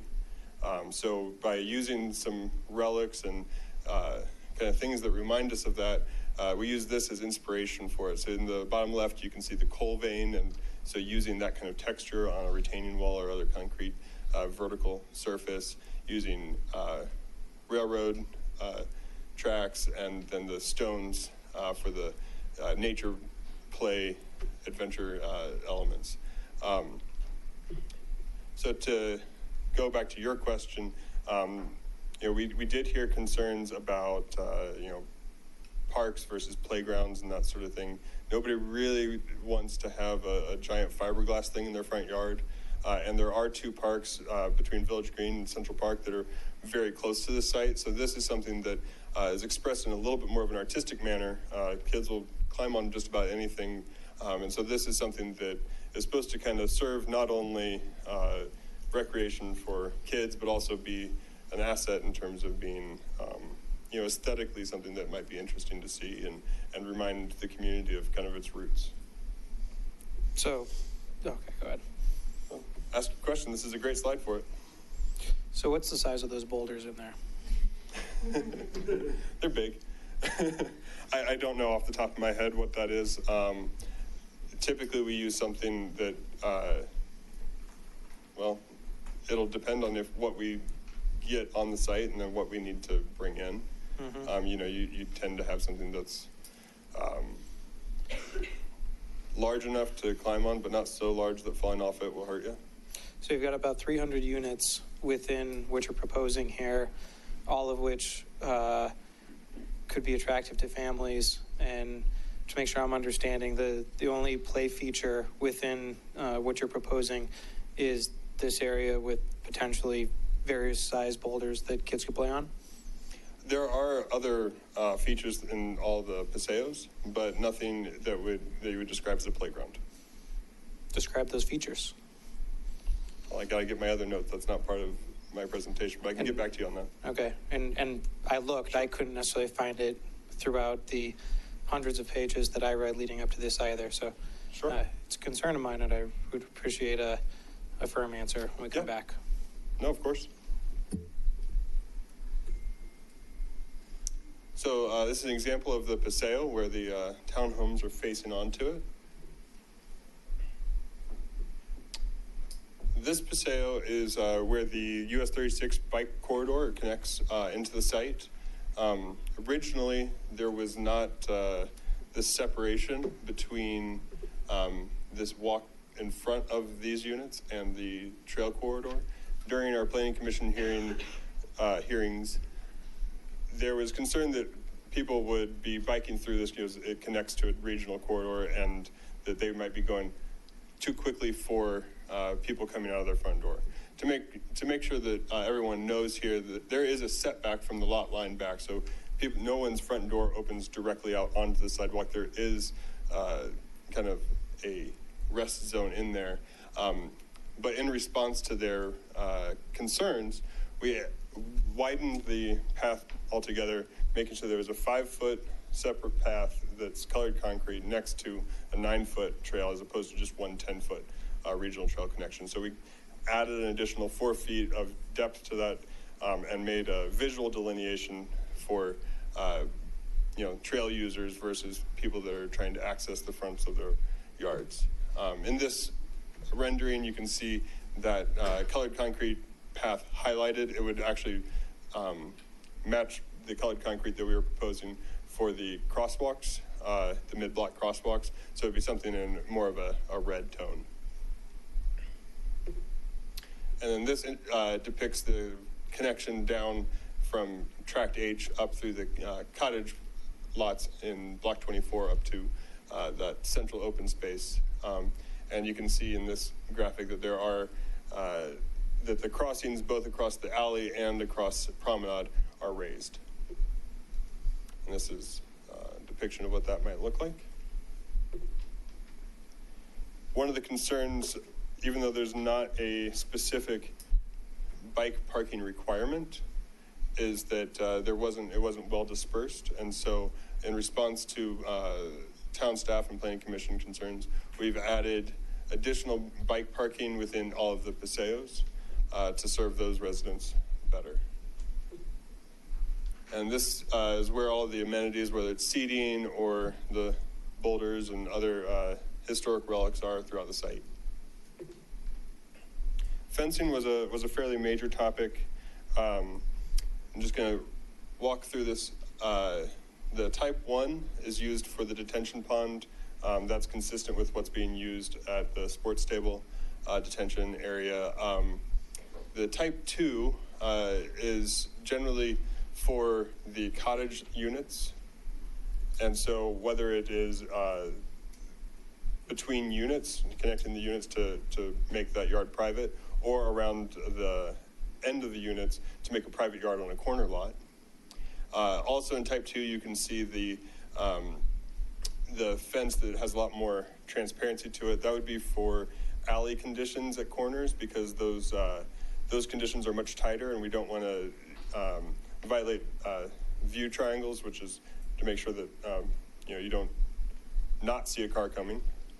And then type 3 is a split rail wooden fence. The existing fence along Tract H is a PVC split rail fence. And so these are intended to match the form, but not necessarily the material. Within the PD, they contemplate different fence types for public spaces, so like the detention pond or something like that. However, there's not a lot of direction given to what should happen on private property lots. And so rather than let that just kind of be up to chance, the proposal would prefer to see consistency within that. And so that's why we're proposing the type 2 fences. So these type 2 fences, There's a couple of different conditions. So between units, we'd use a 15% transparency, which would have a gap between the horizontal wooden slats. And then the ones on the ends, the corner units, those would have 30% transparency. That just opens it up a little bit more because you do want those to feel welcoming, but you still want that privacy. We do have a height restriction on these. There was concern when we first proposed these fences that they were too tall, so they will be limited to a 5-foot maximum height. There would be a dark stain, so they're consistent. You don't have raw wood that's aging at different rates. And then the transparency. And the last image there on the right, again, is just that transparent mesh to make sure that the sight lines are preserved. Can you take some time to go over the concern of the 5-foot versus 6-foot and which you prefer? Well, so there was just the Planning Commission and town staff felt that the 6-foot was almost too much privacy fence, kind of imposing, especially along a right-of-way. If you're walking down the street and you're next to a 6-foot fence, that really, you're next to a 6-foot fence, you can't typically see over it. So 5-foot was a compromise to bring that down so that it didn't feel as imposing, but made sure that there was still adequate privacy for residents. And to confirm that with the cottages, with the easement that's in place between the two, that even though it's only 5 foot and theoretically a good chunk of the population will be able to see over that 5-foot fence, you're basically looking at a blank wall on the other side for what's in between? I'm not sure that I follow. I'm sorry, there aren't any in between the homes. I apologize. Right, so there's no fence in between the homes. There's a minimum, I believe it's a 3-foot setback from the facade, so you don't end up with just a canyon. Right. But it also will undulate with considerations like porches and windows to make sure that it's not just arbitrarily placed. Okay. On any public right-of-way, aside from those that we discussed earlier along Discovery and along that Alley 17, we've made sure that active sides of these homes are always facing the rights-of-way, so that you will always be seeing an active, articulated architecture. Thank you. Along Tract H, the units that side to it, they have their active sides towards Tract H. And so in the blue, you can see that's where we would have that wooden split rail fence. The concern from the community was that the headlights would be, shining into their backyards. So as a way to mitigate that, what we are proposing is actually having 3 to 4 foot berming, so landforms that would come up at the ends of each of those alleys, and then those would also be landscaped. Landscape is a great option, except in the wintertime, if it's not an evergreen, then you still have issues. So we felt that the berming with landscape would be a better solution because it would be both aesthetic and a much more foolproof way to mitigate the light intrusion. The sound wall along US 36, this was required, to meet sound requirements. It's to look like stone, as you can see in the image in the bottom left corner. So question about the sound wall. Mm-hmm. So help me understand the logic behind the curl downwards here following the road rather than the continuing down the source of the noise we're trying to protect the community from on 36. Pardon me. Grading. Has to do with grading. The grade falls off, and so it wouldn't do much good if it were in a hole. Okay. So that this was the solution to that, to make sure that it's still protecting the homes. So parking in the site, as I mentioned before, by modifying the street sections for... Sorry, do you mind if I go back just to keep consistent with the sound wall? Yeah. And I recognize there's not on the southern portion, southeastern portion, there's not a bike lane there now, but the right of way what side of the sound wall will the right-of-way and your anticipated 36 bikeway be? So you can kind of see it in here, and this is, I'm noticing now it's a slightly outdated version because it shows a break here. There's no longer a break here. The 36 trail would come along the outside in the CDOT right-of-way. And so the reason for this break is to allow for a secondary access down here. So you don't have to, if you're, let's say you're down in the Rock Creek neighborhood, you don't have to come all the way through the neighborhood to get to the 36 trail. You could shortcut to an access here. And so now there's only one break in that northern end, not two? There's one break here, and there's one break here. Not that. This break was included for utility access originally. That was has since been modified because it was a long way to have a utility truck come down to service the detention pond. That access has been modified to meet it down here instead. Okay. Okay. So parking in the, as I was mentioning, the by modifying the street sections for Promenade and Superior, and putting bike lanes only on one side, we were able to include more on-street parking throughout the development. All of the cottage units and townhome units will accommodate all required parking on site. So if it's a 2 or 3 bed, it will have a 2-car garage. If it's a 4 bed, it will have a 3-car garage. So that's all accommodated on site. Guest parking is included off site in the alleys. We have. Are there any, for the 4-bedroom, is there any product that has a 3-car garage that is not a tandem? No. So your calculations for, okay, so everything, all your 3-car garages assume that it's a tandem. And I think there's only one product that has the tandem, I think. The big cottage, I forget what it's called.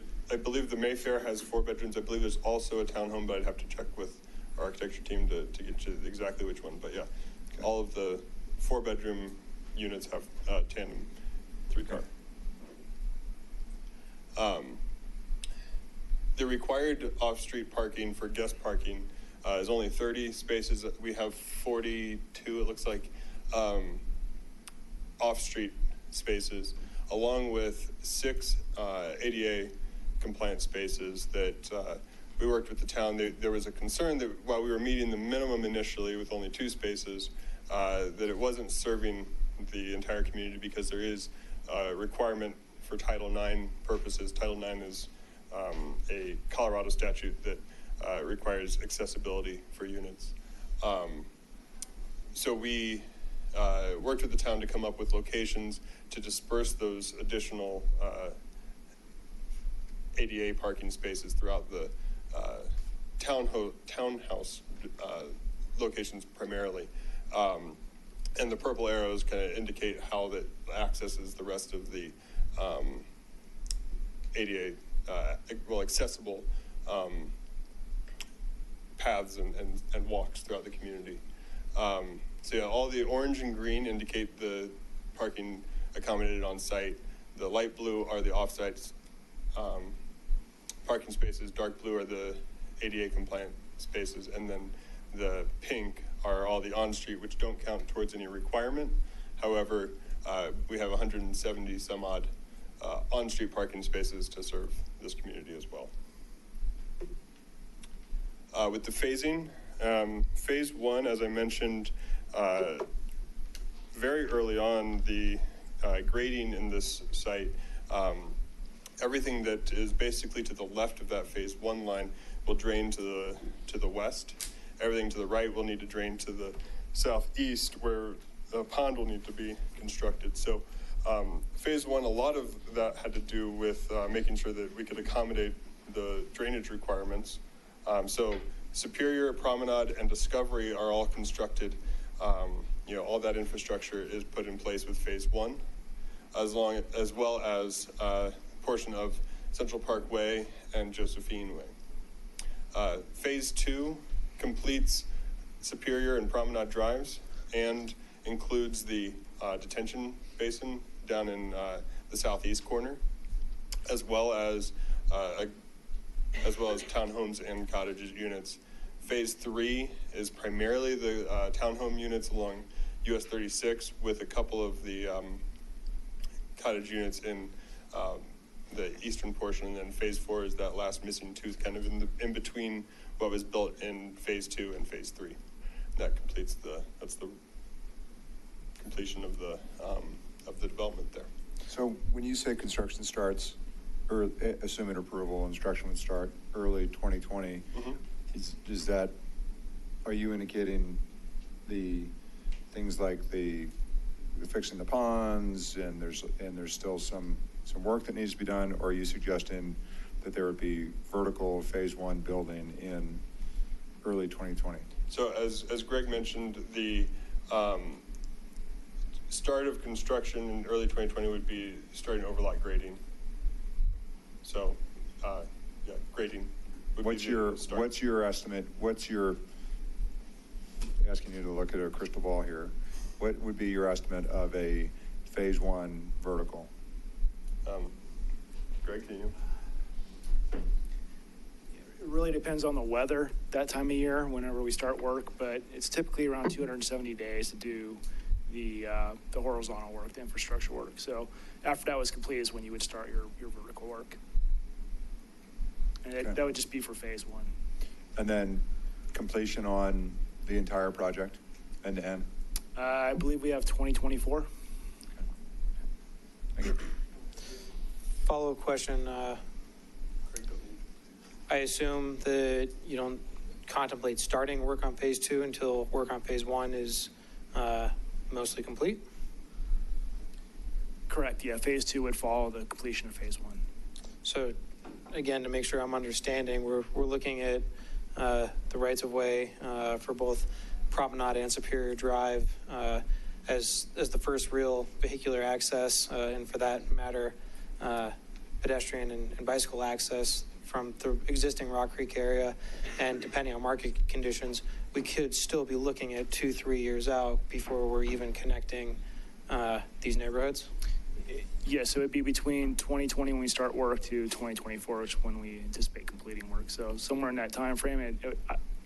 My speculation would be that it would go quicker, much quicker than that, and phase 1, I believe, would probably sell out pretty quick. But like you said, looking into a crystal ball, we don't know for sure. But it would be somewhere within that 4-year range to complete all phases. And not to forecast any of my future comments, but is there ways to bring those rights of way into phase 1? That way we can actually utilize those rights of way and join our communities like the community here in Superior has been asking for all these years. We could look at it. It's a huge infrastructure cost to do that, and that's why it's kind of relating to phase 1, the sales of phase 1, keep the costs lower. But we could look at it and see what we can do, see if maybe one of the connections. I think that's a good idea. And then can you help me understand why we have this little tooth out here in number 3 rather than just being number 4 within number 2? It was more of pace and having a diversity of product for sale at the same time. So in phase 3, you wouldn't want all townhouses and just townhouses for sale. You'd want to put a little bit of cottages into that as well. So we just wanted that mixture and diversity of product. Okay, thank you. Yep.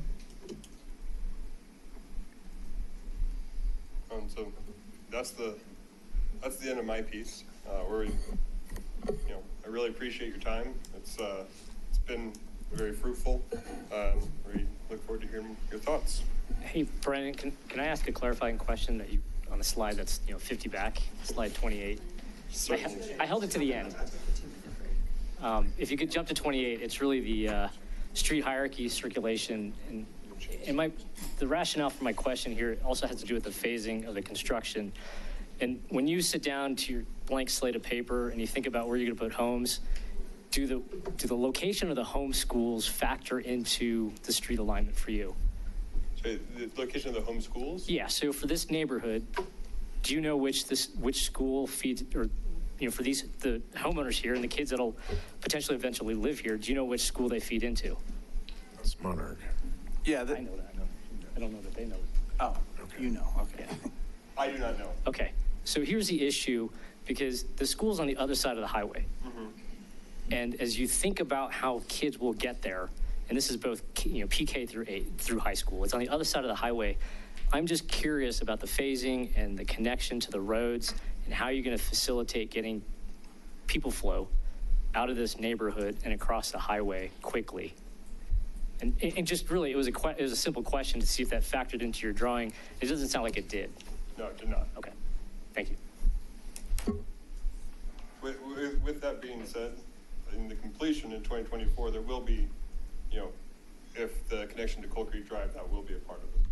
So, maybe that's something that factors into future home buyers. If they see this and think, oh, well, that's a 15-minute drive rather than a 5-minute drive, that may factor into their choice. Okay. Thanks. Okay, any further questions? And we'll go on to Chase with the flyover.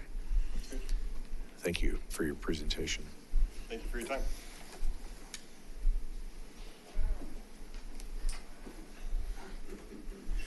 Chase Mullen with MIG. So I'm going to do a quick just kind of fly over at high level and then ask for kind of specific directions or things you guys would like to look at.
So those are kind of up and down the two main east-west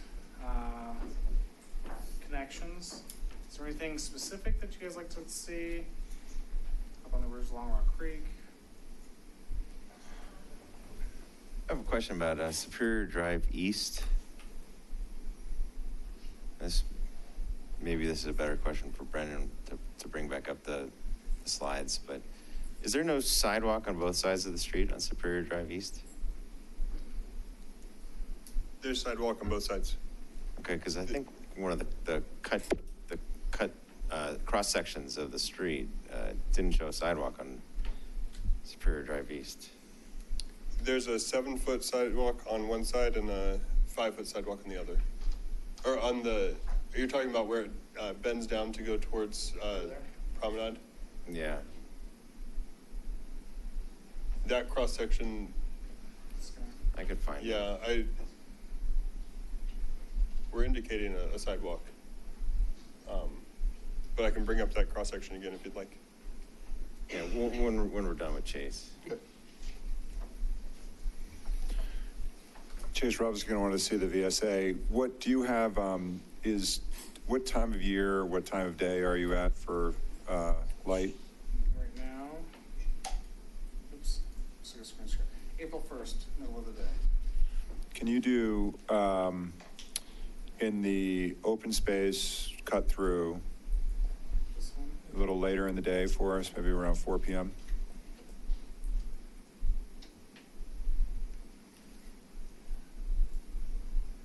So let's keep that, and I want to look at, take me through a bunch of the paseos at that time of day. Is this height good? Kind of just up Yeah, above? it's perfect, thank you.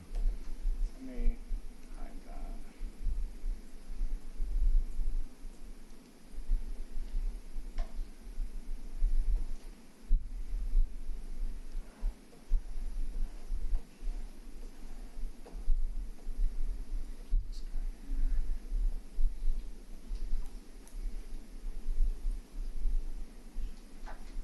Can you just go a little slower so it renders just properly? Thanks. Or maybe someone who buy a new computer.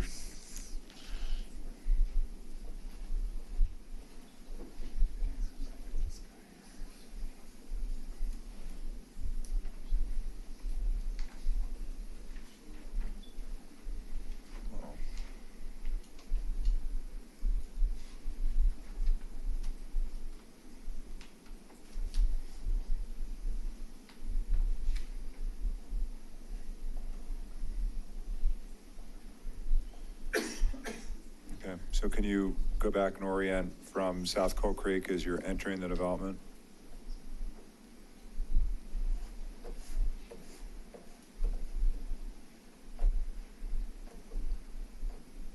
And you don't have the, can you populate other developments in here? No, you don't have? No, I don't have any of this stuff over on this Okay, end. no worries. Land here on the road. Yep.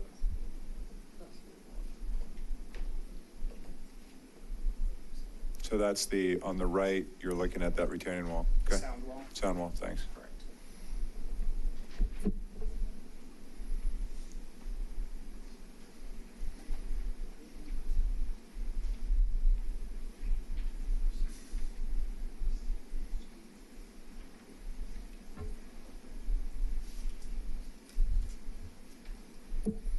And then can you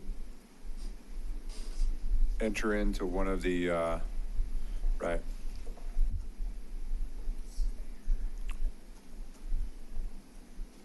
Oh, I want to be in the, not the, right, I want to be in the alley there. I don't know that, I forget the name of that street. That's facing the right way. Right. I want to go north. No, the straight, the alley between Tract H. This guy, 22.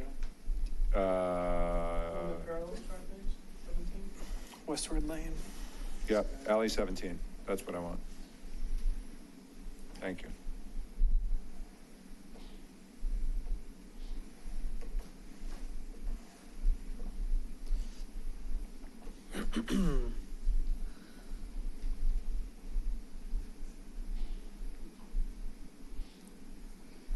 And then let's go on the other side of one of those houses off alley 17. I want to look into the Tract H.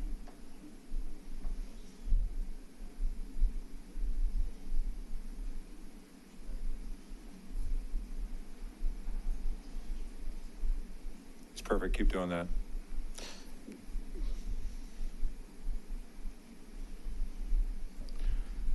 you have a rendering of a berm? No, I think the berms came up. I don't It's think- fine. I didn't think that. You're doing good.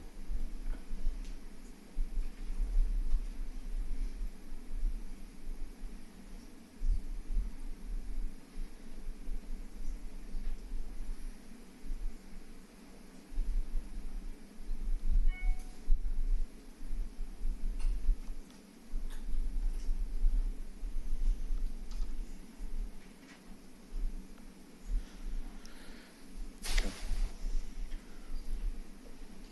So my next question will be on the VSA. Okay, we drop in the VSA.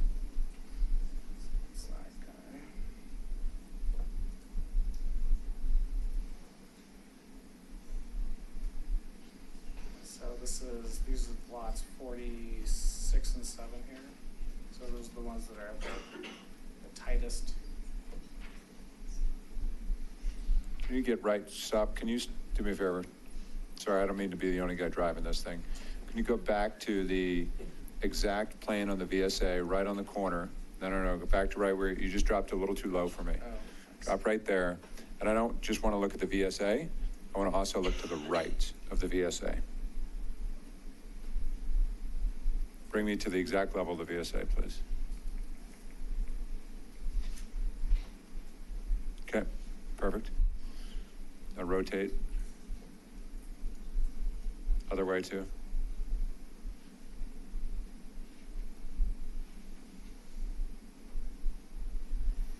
Is there a way in this rendering to expand the VSA?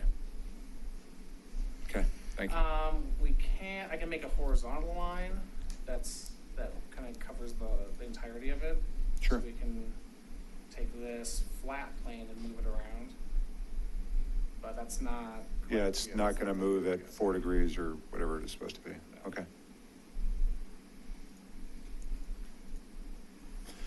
Okay, thanks. Anyone else? Can you just show us the homes that have been adjusted to fit under the VSA?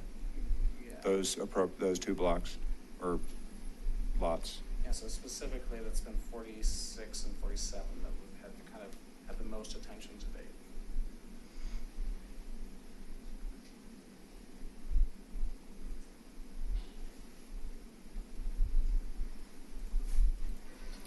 Can you, Chase, while you're over there, kind of walk from the Waterford neighborhood kind of property line and just kind of walk the length of that fence kind of along the Frico ditch? See what the perspective is.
Thank you. And can you, I know you did this before, but can you do it again from coming up Coal Creek Drive from the potential extension, driving in to the new development through Promenade, and then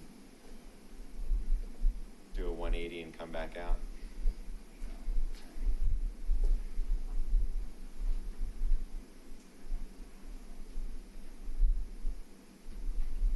Taking that a little fast.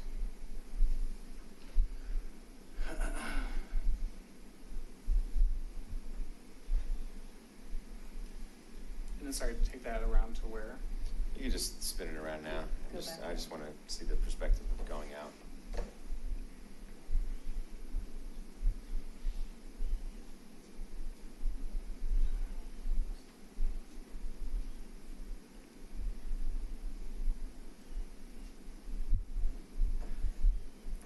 Can you go up? Can we keep going? Can you keep going? Yeah. It's, I apologize.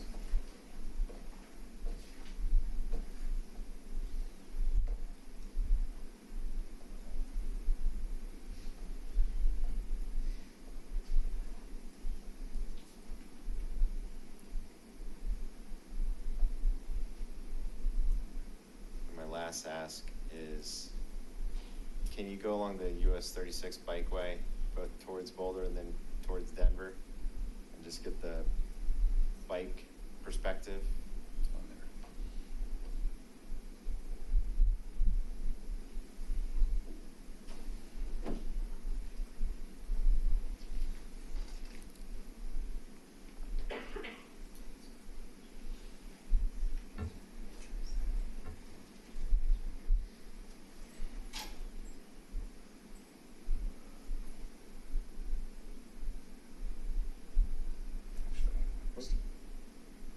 Might be missing, I think this is the trail here.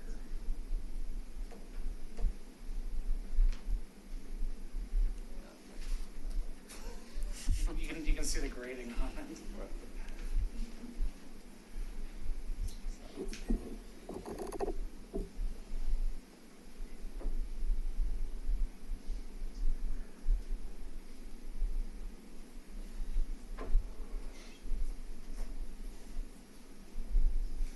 Is the pedestrian bridge in there?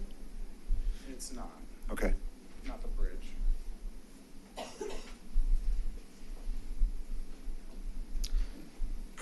When we get to the end of this, could you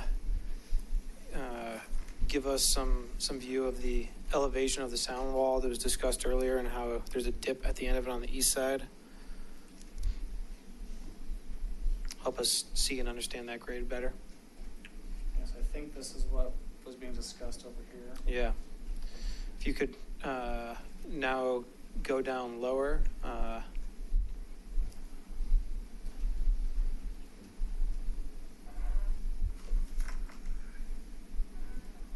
Okay. And can you tell me how much height there is between the bottom of that sound wall and, say, the bike corridor? So let's see. That looks like that's about 5,500 there. And I don't know, that same location here, that's 10 feet. So about 60 feet. Oh, excuse me, 60 feet. Oh, sorry. Okay.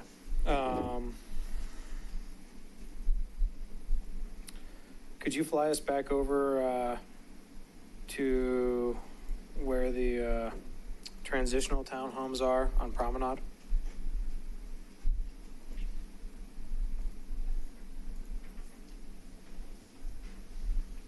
So I believe that's this. Yep. And if you could, go down to window height on the cottages across the street on the second floor and take a look out at those transitional ones for us.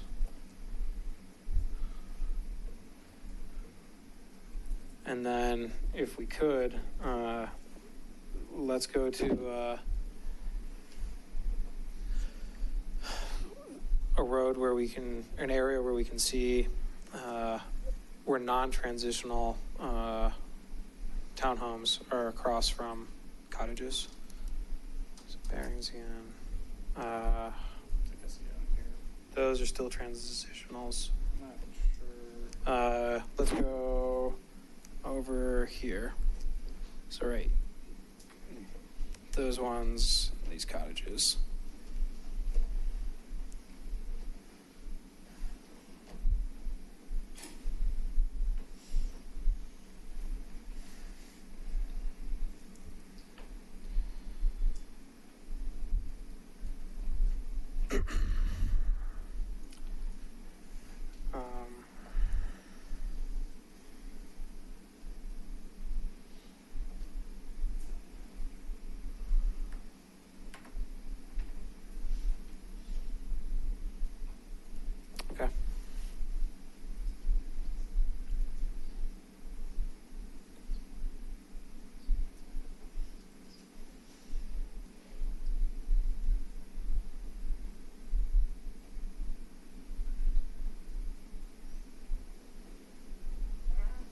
you drive from the sports stable into this development along Superior Drive?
So Chase, was that traffic calming feature added after this rendering as well? That forces the three-way stop?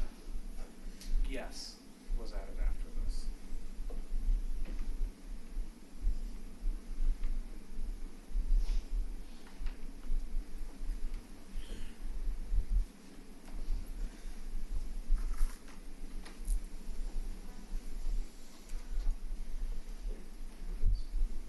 Anyone else have anything? I just have a clarifying question for Brennan to come back up if we're done with Chase. Okay. I think so. Thanks, Chase. Appreciate it. Thank you.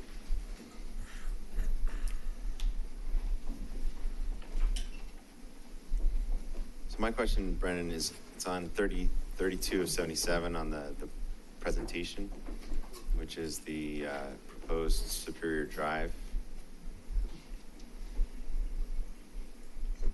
It's almost there. Yeah.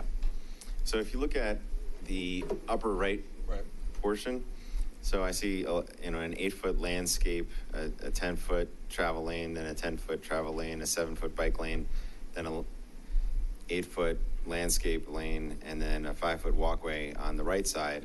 But I don't see a walkway on the left side of Superior Drive East. So I guess my question is that an oversight? You're not incorrect in what you're seeing. Let me.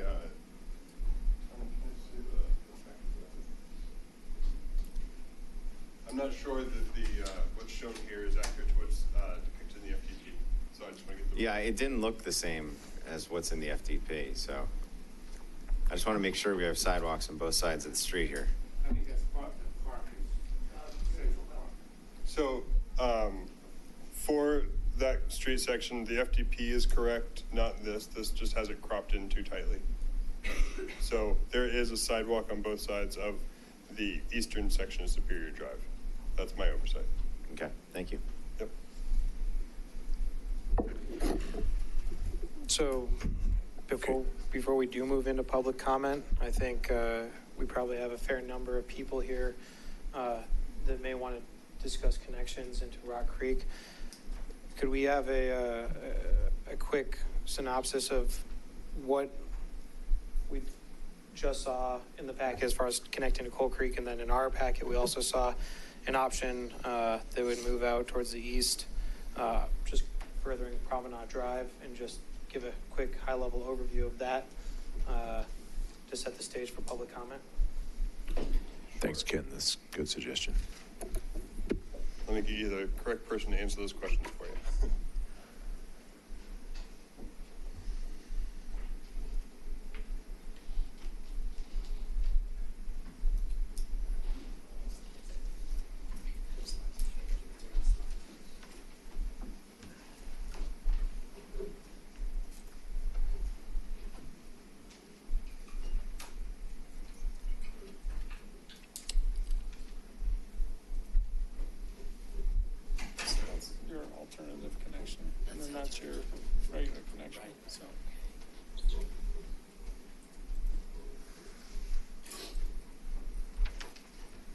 Thank you. My name is Chris McGranahan. I'm with LSC Transportation Consultants, and we did the traffic study, which we just have in draft form at the moment, but I have know enough to talk about it extensively.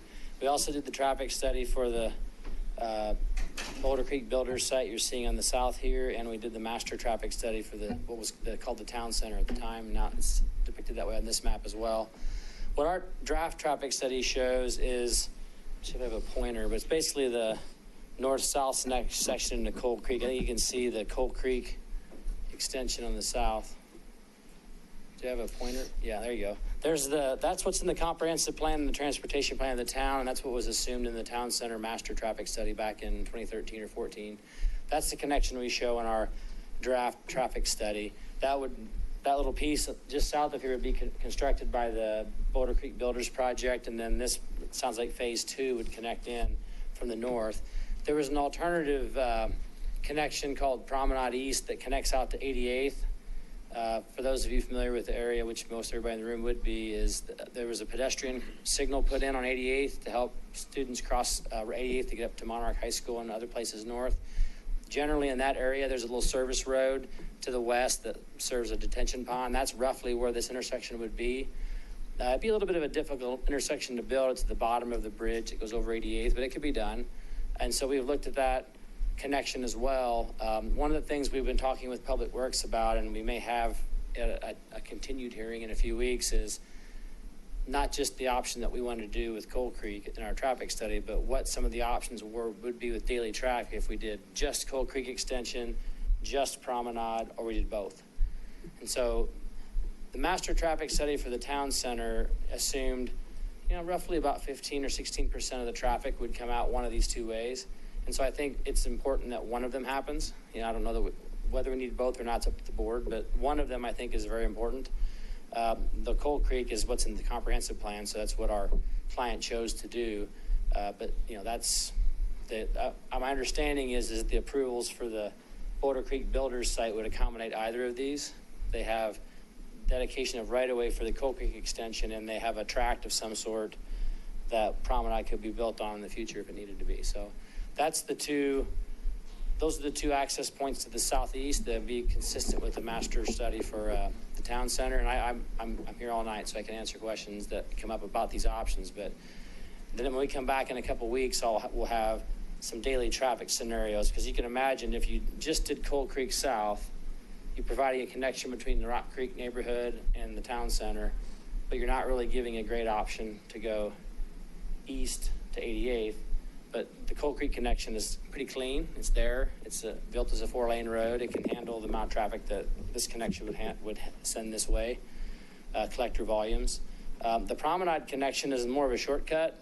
If you want to go north to Monarch or to the medical campus, you saw in the site plan the flyover 36. If that were to happen, this Promenade connection wouldn't be near as critical. Right. So that's something to keep in mind too. If there's a thought that flyover option is desirable down the road someday, the Promenade's probably not as important. The Coal Creek connection is just kind of in the spirit of the comp plan and the transportation plan, which are 6-8 years old now, but very clear that connection would happen. So I want to make sure I'm understanding just what you said now. Barring the flyover, it is possible to do both Promenade and Coal Creek Drive, because my understanding was that we could not do both. Well, simultaneously. From a planning standpoint, you could. I'm not sure. Engineering-wise, the grades would have to work, so we may have to get someone else on the team up to talk about the grades. But my understanding was that with the detention pond, it's impossible to do both. Yeah. Is that accurate, Matt? I think it's, Boulder Creek provided right away. We'd have to take a closer look at it to see. Yeah. Yeah, Boulder Creek's got right away for the Coal Creek connection. They're actually going to build a good portion of that. Mm-hmm. And then Promenade, if I remember right, they had a tract that would be for public use, and it could easily be used for purposes of Promenade Drive. But if you did one or the other, you can imagine if you did just Coal Creek, you're going to connect those two roads. If you're doing Promenade, same thing. But if you do both, there's an intersection you're creating. Right. Right. My understanding was it was more that there's a detention pond that has to be in one of the two places, so that it would be impossible to put a road in both. Well, it looks like they have a little bit of a detention shown here to the east of the road. That's what this looks like. So in reading through Planning Commission recommendations and whatnot, it appeared that no, that was not the issue because Planning Commission explicitly made a statement in regards to ensuring that we had the possibility to make that connection, and I didn't necessarily see any objection to that being possible. So I'm going to operate under a different assumption, and that no, this is not physically impossible. And we'll probably have a question for Greg and Brendan as to why we aren't necessarily seeing a third option that allows for both connections simultaneously. Tom may have an answer. He's our civil engineer. Yeah, Tom Odo from CVL Consultants. It's not impossible. It's definitely more challenging. There's a northern Colorado water line that runs south of the border of Tract H. There's also Boulder Creek irrigation that runs through there. They definitely prefer perpendicular crossing to it. The angle that we have that would make the 88th connection would be a stretch for them to be receiving and accepting of that trajectory across their utilities. Can you just... Thanks and welcome. You said, I think you used the word preferred just now in our packet when you talk about the perpendicular connection across Tract H. This decreases the amount of right-of-way with Tract H. This connection crossing perpendicular is important because the parcel of land Tract H is zoned. Crossing over this land or existing utilities is not favorable as it was not designed with the intent of being under roadway. Correct. So I want to, and we just went through an agreement where unfortunately we maybe took some liability that we didn't necessarily want to take, and now this is a yet, talk about unintended consequences. This is yet another potential. Anyway, what's your preferable, possible? Where do we put this on a preferable? The Rock Creek connection straight through. That would give us perpendicular crossing over their utilities. They would be accepting of that. There would be a lot of rework of their utilities that may or may not be possible with a utility company. So you said Rock Creek, you mean Coal Creek? Coal Creek, yes. Okay, thanks. So preferable, but there's still some civil engineering questions that are outstanding whether or not it's possible. No Correct. absolutes. It's possible, but we need the utility agencies to buy off on it. What is the preference based off of? You said it's preferable? It's preferable from our standpoint to go perpendicular crossing across the utilities. So from an engineering perspective? From an engineering perspective. Right. There's less risk of any utility issues that we'd have out there with the transmission main and the ditch that's piped under. Right. Not necessarily from a traffic flow perspective or community impact perspective. Yeah, from my perspective, from traffic flow, I mean, the Coal Creek connection is consistent with the transportation of the comprehensive plan and is what was assumed in the master traffic study for the town center. So if you had Promenade, this east-west connection instead of Coal Creek, it's a shift in traffic. If you had both, it's a shift in traffic. So we prefer the Coal Creek connection, which my understanding is that we wouldn't be closing that door on an opportunity to also put in Promenade at some point in the future if so desired, but it sounds like it's an engineering challenge to do that, but it's possible. But Coal Creek, as Tom said, you cross the utilities at 90 degrees and it's consistent with the expectation of the plans that the town has. It would also greatly diminish the footprint that we have for our detention pond. The narrower we get with the detention pond, the less usable volume we have in it. It would require more retaining walls and everything to get the depth into the pond. So I'm going to push back a little bit on this preferred option, just because I get to wear my engineering hat for a minute. We've got 600 odd homes over here. Our average age in Superior is about 35, so we have a lot of kids. 600 homes, call it 1.5 kids per home. I don't know, call it 1 kid per home. All those have to get to the other side of the highway for school. So, you add in that kind of traffic, making a giant U-turn, Coal Creek South to Rock Creek to the traffic circle and back up 88th to get to Monarch High School, Monarch PK through 8, and middle school. So, how does that become the preferred option when you're literally adding about extra mile and a half of traffic just to circumvent, or basically because it's path of least resistance, real estate over the utility line. I agree. It's definitely less.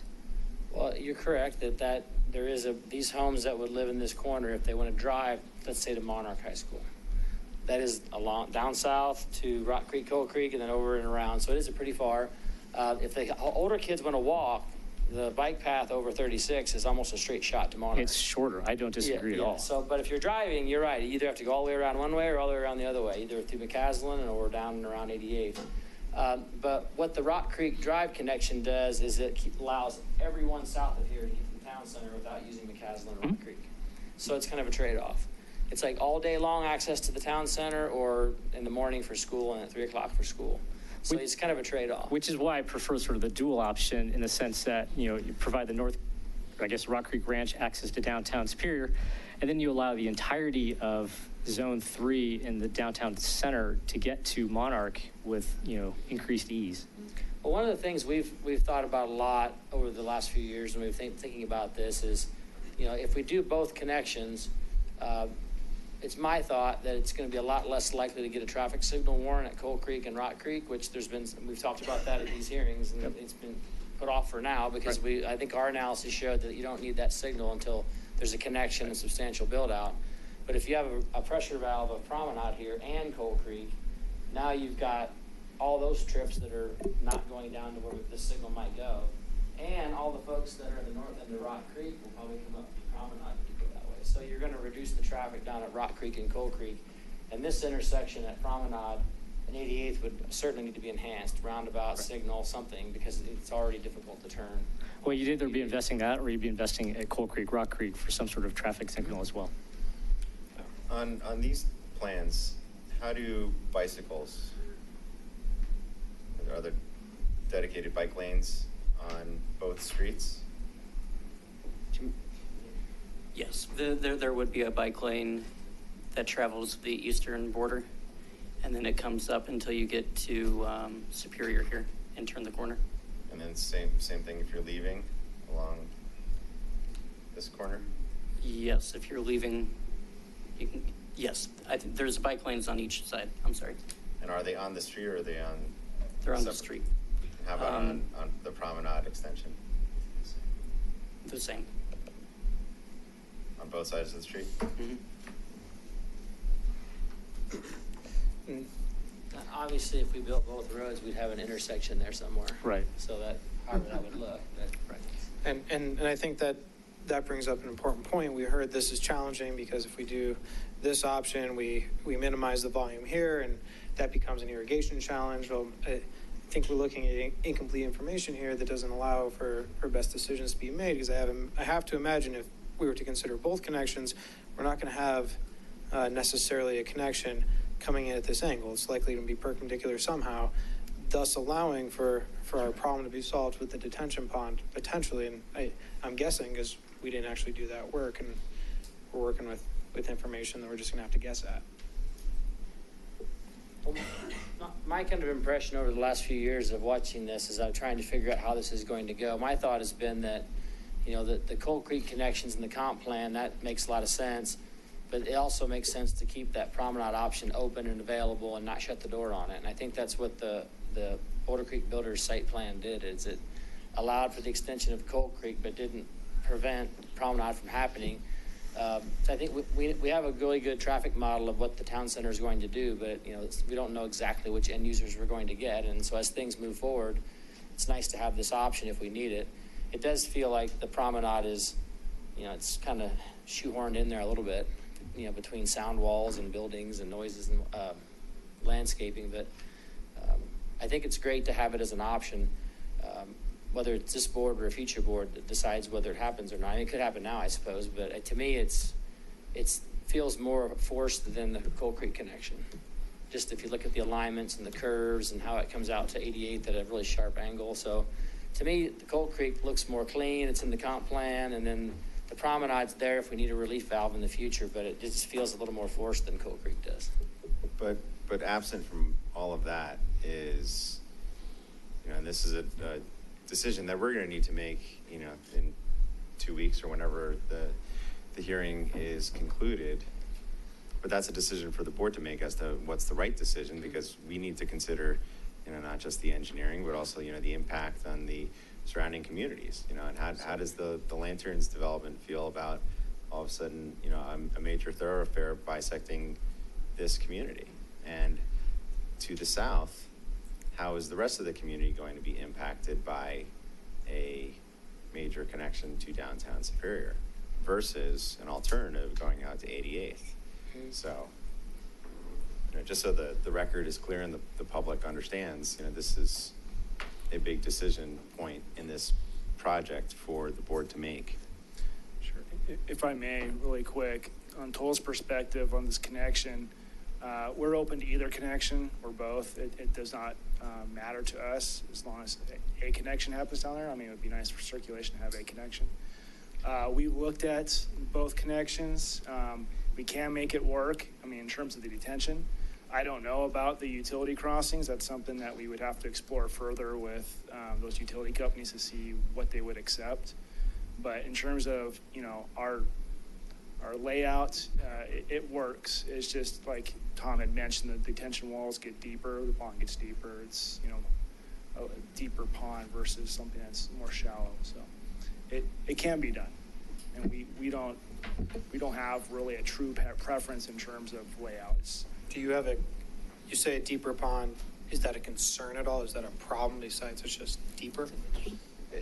You add more retaining walls, it gets more expensive, it doesn't look as aesthetically pleasing because you got more walls. Okay. Thank you. I'd like to quickly add my 2 cents.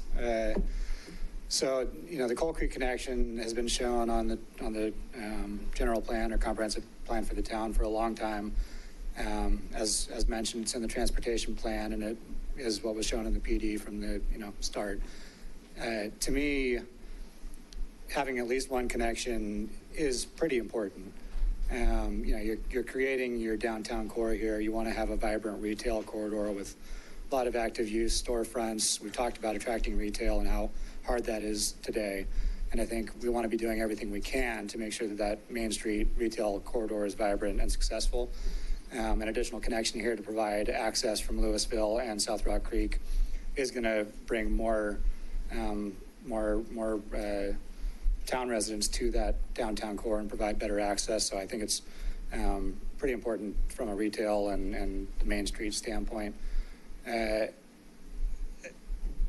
In what we're doing, I would recommend making the Coal Creek connection.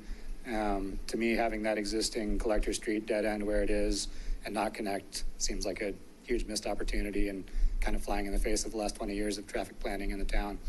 In addition to that, I think it would be relatively easy for us to dedicate, just like Boulder Creek did, the space or the necessary connection point to make both work in the future if you decide that you need them. Just like the Boulder Creek approval did.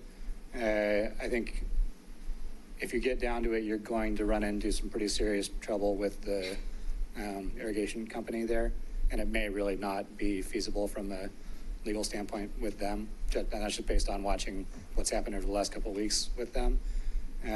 So anyway, I definitely advocate for the Coal Creek connection. Okay, thanks, Bill. We would like to get on to public comment. Any further questions at this time from the board? Okay.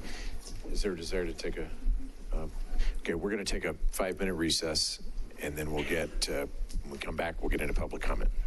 So we're in 5-minute recess.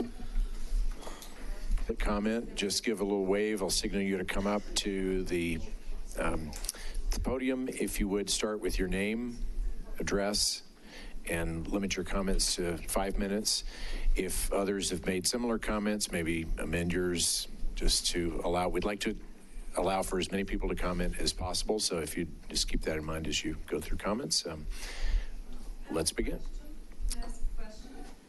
Do you mind coming up to the, do you mind coming up so we can get it on recording? Just hold on, just come up and state your question, just so we can all hear it. It's a point of order question. Yes. If we make a comment tonight, can we come back next time? Can you state your name, please? Marcy Strass, 907 East Carville.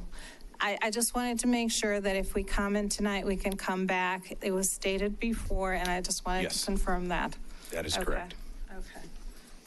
Now, just and as a point of order, we're going to do public comment tonight. That's probably going to take us 30, 45 minutes, not sure. We typically try to adjourn in the 10:30 range. Sometimes we go later. We'll just see where we get to with the amount of public comment. Next meeting, we're going to open with board question and answer of staff, of developer, and we will allow public comment at some point during that meeting, but it won't be at the front end. I don't know exactly when that'll be, but we will.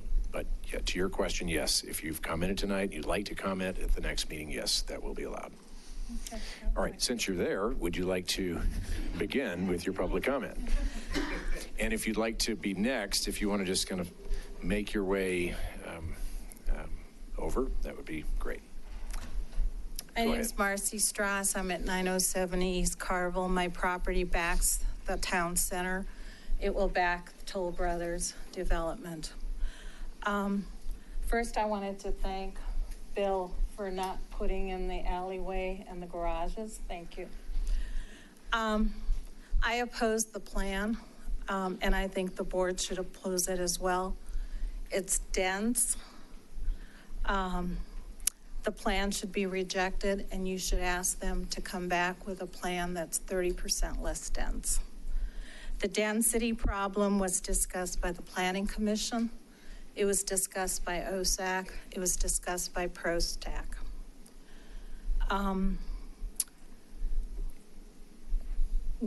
OSAC recommended that more green space be allotted. And I note that you didn't see it on the pictures we saw here, but on the plans we were looking at before, it looks like most of the green space that is provided is by the detention pond in the right-hand corner. So what green space there is in that little blob in the right-hand corner. And I am frankly now a little confused by the road discussion, whether that's even going to take more of that space away. I believe it was the Planning Commission that felt that they would deal with the density by putting a playground in the wildlife corridor, which was sort of amazing because that wildlife corridor is meant for wildlife and people and children don't fall within that definition. And it does violate the annexation agreement. In listening to the presentation today, I saw that one of the ways the density was achieved was by the word paseo. The building guidelines say the front door should face the street. A paseo is a fancy word for a pathway. It is not the street. You should not allow any plans to get around the building guidelines through the use of paseos when the front doors are supposed to face the street. I oppose the VSA as discussed here tonight. It does not meet the guidelines of the annexation agreement.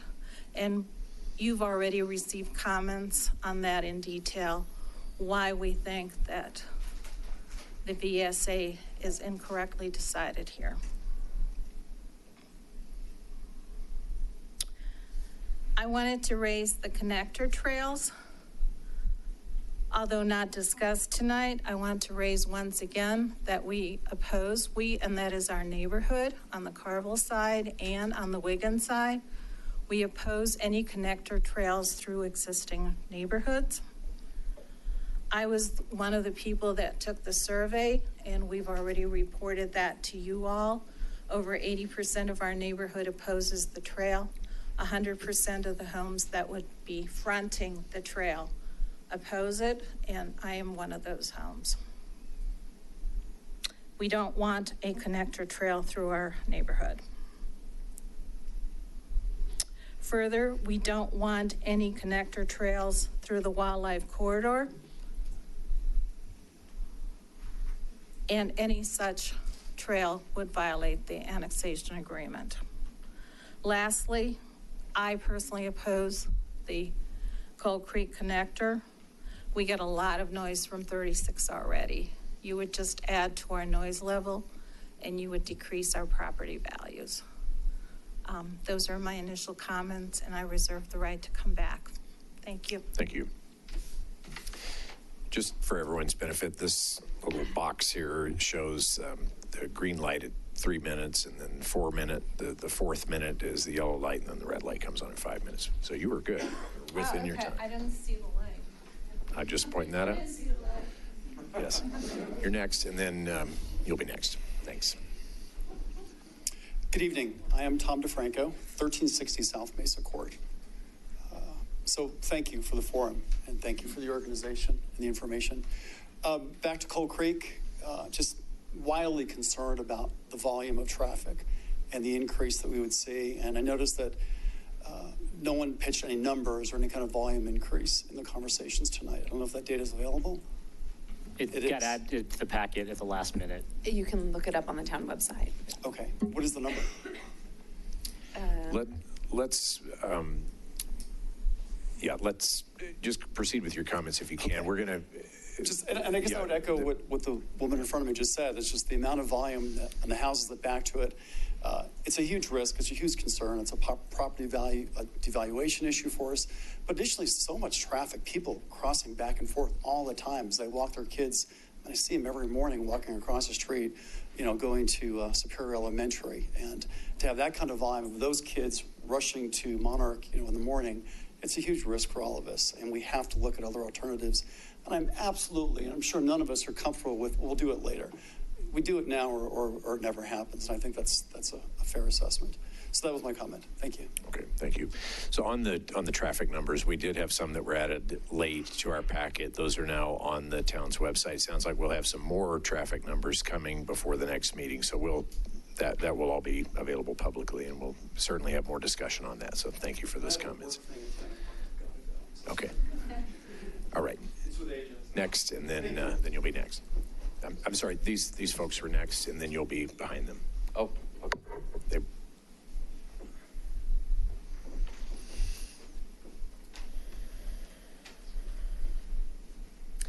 Hi, I'm Karen Pring, and this is my husband, Ryan Pring. We've lived at 1224 Snyder Way for 25 years, which is right close to the Cold Creek connection that's being considered. And just have several points. The development itself, I think, is very high density, but my points are primarily about the connection. And kind of addressing some of the things that were said. The issue about Monarch students, I think, is a key point. Forcing all those people to go down Cold Creek, down to Rock Creek Parkway, get onto 88th and be a part of all that traffic, it just doesn't make sense. And a basic fact, it just doesn't make sense to me why you would plan routing traffic through the residential area when we've already had problems with that happening. If you don't do promenade, people that come out through Cold Creek are going to end up cutting through Akron to get up to or Rock Creek Parkway even quicker. So you're going to create a problem with all the people along those roads who may not even be here tonight because they don't realize how much traffic is going to be pushed through there. The issue the point that keeps coming back, that it was in the master plan, so we have to follow it. I think times change, and nobody knew what the development was going to be 10 years ago or whenever the comprehensive plan was put together. So it makes sense to take current factors into account.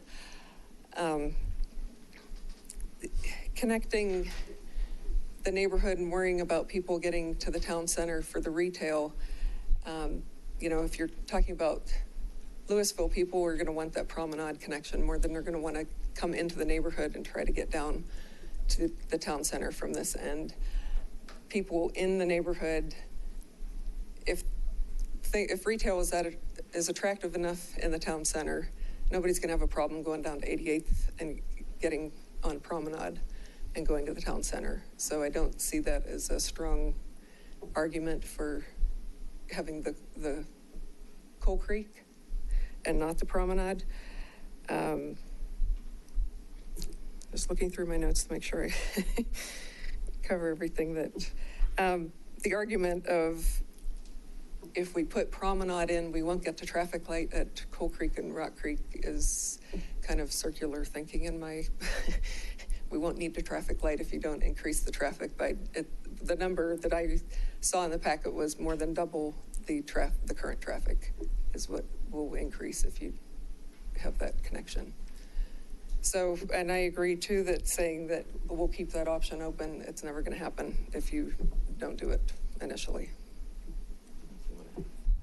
Anything else? Just on that last comment, the funding was an issue with the Rock Creek grant of completing that. So if we don't do it now, yeah, where are we going to get the funding to do that longer term is a concern there. Okay. Thank you for the comments. Clint, since I still have 2 minutes left, may I just ask to both the Pranks, thank you for coming. What would your opinion be on doing both Coal Creek Drive and Promenade at the same time? I think it'd be interesting to see what the traffic numbers. I think that when they did the Rock Creek, there was some estimates of what direction people are going to go, and it would be interesting to see that analysis here as well. Because if you think about the Rock Creek, why would people be coming out of this,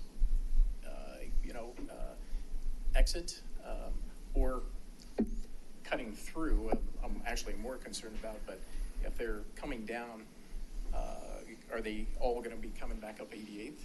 So understanding really of that breakdown, I'd like to see that before making the decision whether you put both in. Always the concern when you put two entrances is that people do a cut through. So are people going to, instead of take 88th, come up Coal Creek to Promenade and out?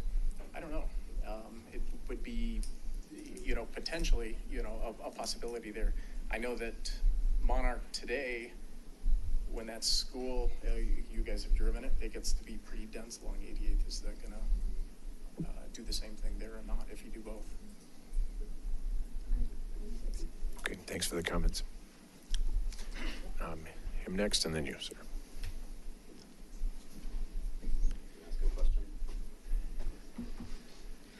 Hi, thank you. Mark Romero, 1625 South of Villas Court. My house backs up to Rock Creek Parkway and Coal Creek Parkway, so I'm right on the corner there, and so I see a lot of traffic. I actually love living in that neighborhood. My kids play, my neighbors play with my kids, and my kids go to school with some other friends that I have here. It's a great street, and Coal Creek Parkway is also a great street too. So when I turn on to Coal Creek Parkway, as I go home, it's actually a very quiet street. And from what I've seen, all the residents that live there really respect the speed limit, which I think is 25. My only complaint about living there is I don't have any access to parks. So if my kids want to play and go to a playground, I have to go either to Purple Park, or I have to cross Rock Creek Parkway and go up to Superior Elementary. So I have to walk across Rock Creek Parkway.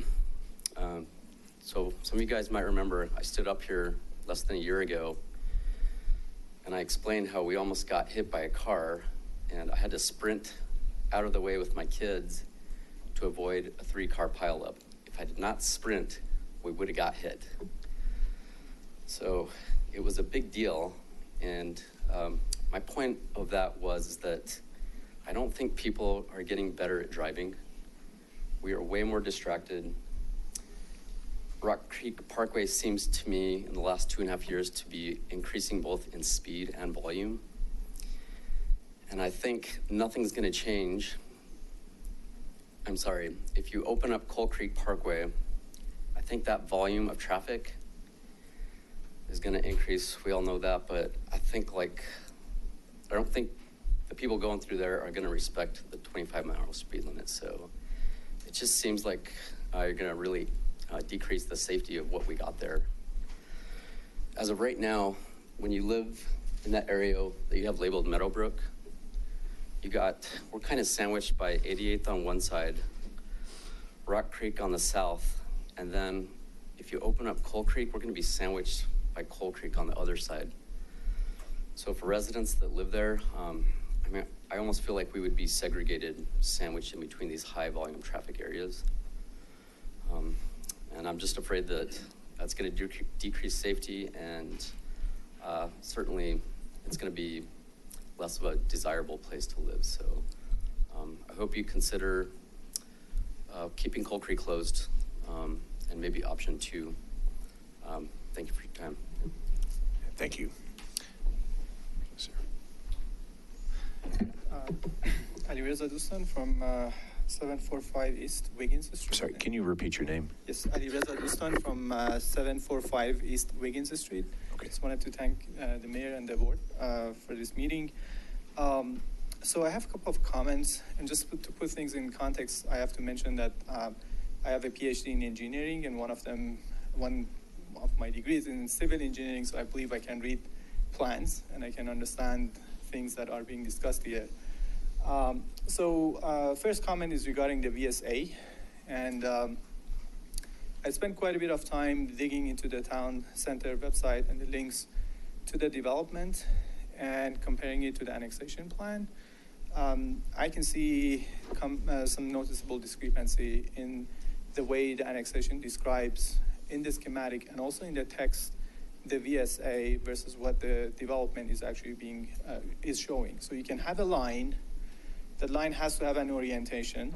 The only thing that is very crystal clear in the annexation is that one end of that line should be at the east property on Carwall, but then the other end is not clearly defined. And then if you look at kind of the two plans and you kind of try to match them, there's no way you can actually get a match between what the annexation describes and what the development maps, the development plans show. So I would like to point that to your attention and ask that please you consider kind of really looking at the details of that calculation, how that line was drawn and how exactly the endpoints were defined. The other thing which kind of made me worried is that the representative of the development in this meeting pointed that the slope of that plane, which determines the height, is 4%. If you look at the annexation, it says 4 degrees.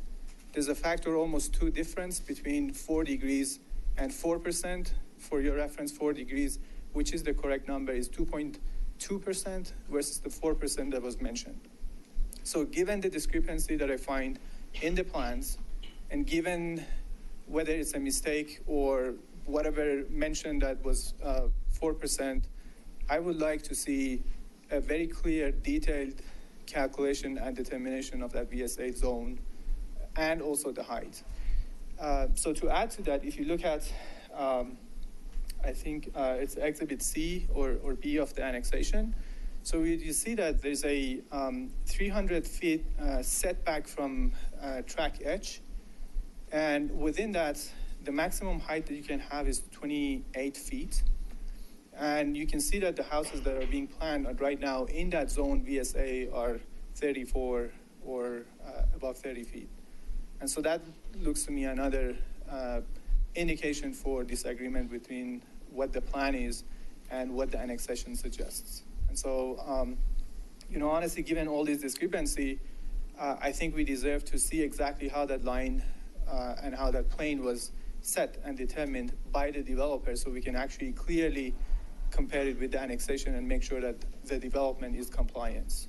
Okay, so it's very easy to come and say, "Oh, we're compliant, everything is done," but let's have a proof of that and make sure that what is being proposed for the VSA is actually compliant with the annexation. I do not see that right now. Okay, and I think some of the complaints and comments that we've just heard really originates from the fact that there's just this line on the development maps and plans, and you don't really know exactly where that line come from, okay? And you cannot really correlate it with the annexation. Second comment also, I had is with respect to density. I think the current density that is being proposed is much higher than what the character of Superior is. So you're going to have a major discrepancy between the rest of the Superior and what you can see, in this development. And I would like to point it out so the board can actually consider that kind of discrepancy in terms of the density and the way the city or the town is going to look if this density is actually built. Thank you very much. Thank you. Hi, my name is Holly Richardson. I'm at 1610 South Phyllis Court. My family and I just moved into the area 9 or 10 months ago, and we did a lot of research about where we wanted to live prior to moving to Colorado from Washington, D.C., and we specifically chose Superior because of what a family-friendly and open space it was. So my concern about all of these plans is, one, I echo the complaint with opening up Rock Creek, that I specifically chose our house because it was in a quiet, family-friendly, easy neighborhood in which to live. And my other primary concern, to echo the density, I think the character of the houses here is that we have elbow room. We've got good yards. I've got space for my kids to play. The yards proposed in the various architecture typologies just feel way too small for what Superior is. And then finally, I also wanted to point out that I've been reading recently that Louisville is also considering redeveloping that big parcel that's up on 88th right across from Monarch. And I would have very serious concerns about what traffic studies are going to be done and how they correlate with what's being investigated here, and what's that going to do to the traffic on 88th, so that if 88th is just going to get worse as they propose a major corporate headquarter and a retirement community there, and you open up Coal Creek, that really, really defeats the purpose of why my family and I chose to move to this town in the first place, which we love living here. It's delivered on all of the quality of life things that we want. And I really fear that some of these plans would directly buckle us at the knees for why we chose to move here. Thank you. Okay, thanks. Additional comments? Yes, sir.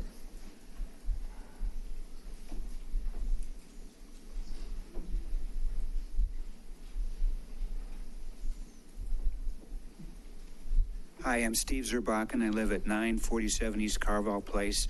I'm an original homeowner here in Superior. I built my house in 1992. So for 27 years, I've been attending a lot of these meetings, and I'll give these people a lot of credit. They put a lot of work into this plan, and all this artist rendering and the flyovers, that's very impressive.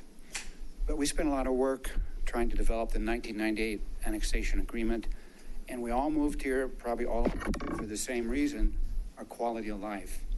And I think you've heard here from almost everyone that stood up here, density, density, density. And Kevin made a really good comment. The FDP allows for 650. We don't have to do that. We don't have to have that. And if the developer says, well, then they can't afford to build here, then we get another developer. This is a prime piece of real estate that's the last one we have. So we want it to be the character that we moved here for. And all of you are donating your time for these positions that you sit up here. We appreciate that. But we elected you to represent us, not the developer. So I hope you really think about that and everything else that you've been told tonight. Thank you. Thank you.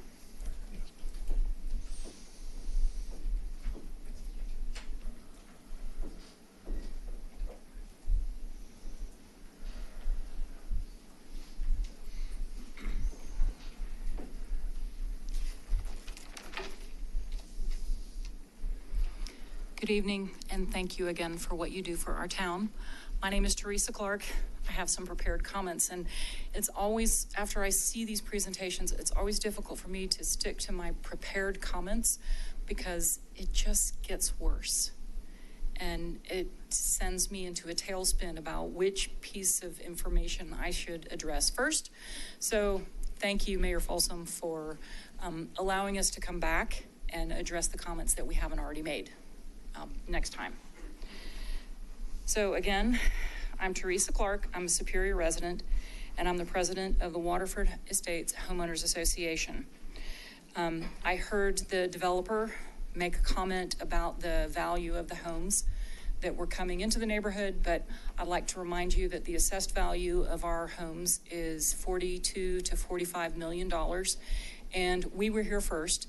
and paid for the majority of the infrastructure, not us by ourselves, but we paid for much more of the infrastructure than is going to come in terms of TIF for the next 25 years, or 20 some odd years, to the town.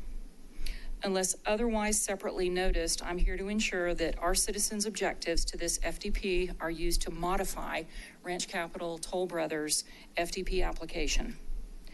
We have previously, and in compliance with our town's email policy regarding the land use applications submitted, details of our objections.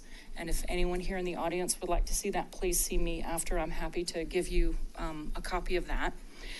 It is our expectation that these objections will be incorporated into a subsequent and revised Toll Brothers Ranch Capital application.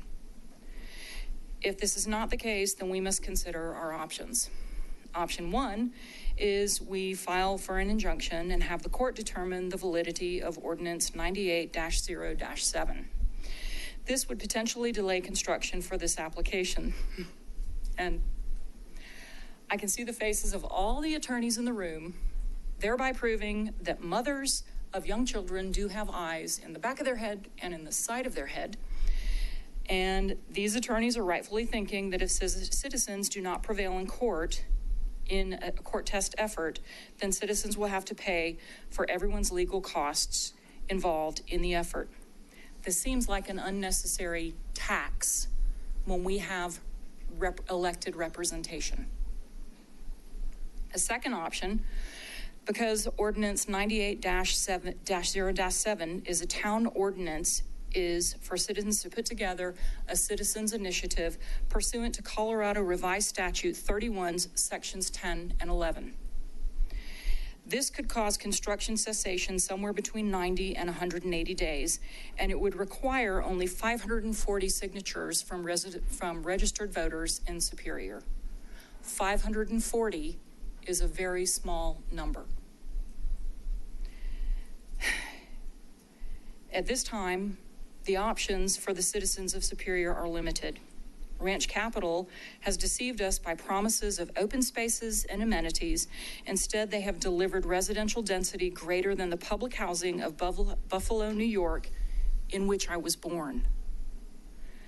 Our elected officials seem poised to fail us by not insisting that our public comment emails and testimony be incorporated into this FDP application. The process has been rushed by Ranch Capital's demand for profits and our town's board desire for TIF and sewer connection fees for Windy Gap Reservoir from downtown Superior. It is your privilege to deny or modify, your privilege to deny or modify the Toll Brothers Ranch Capital's FDP application to meet the requirements of your constituents.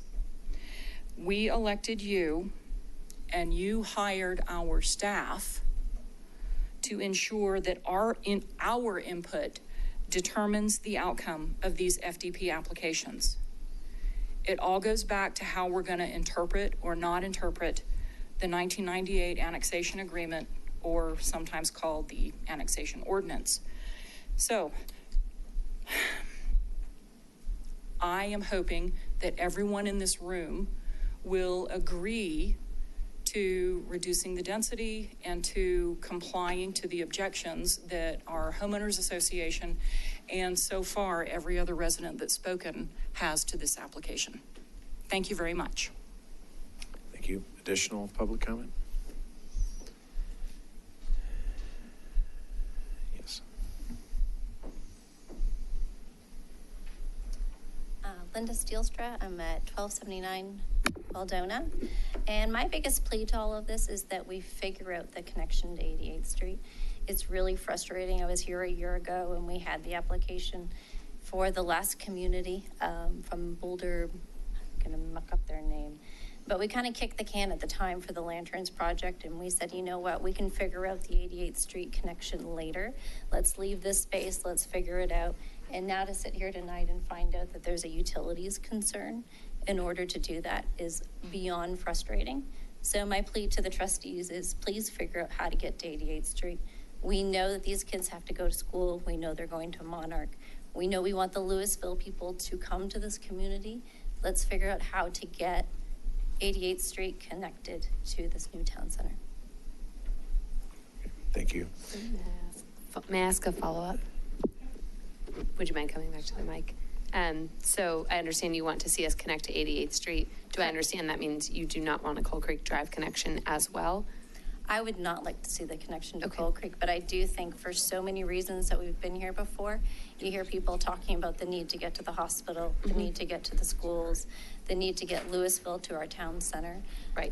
I think that the Coal Creek, kind of goes back to a lot of the comments that other people made that, it was in the original plan.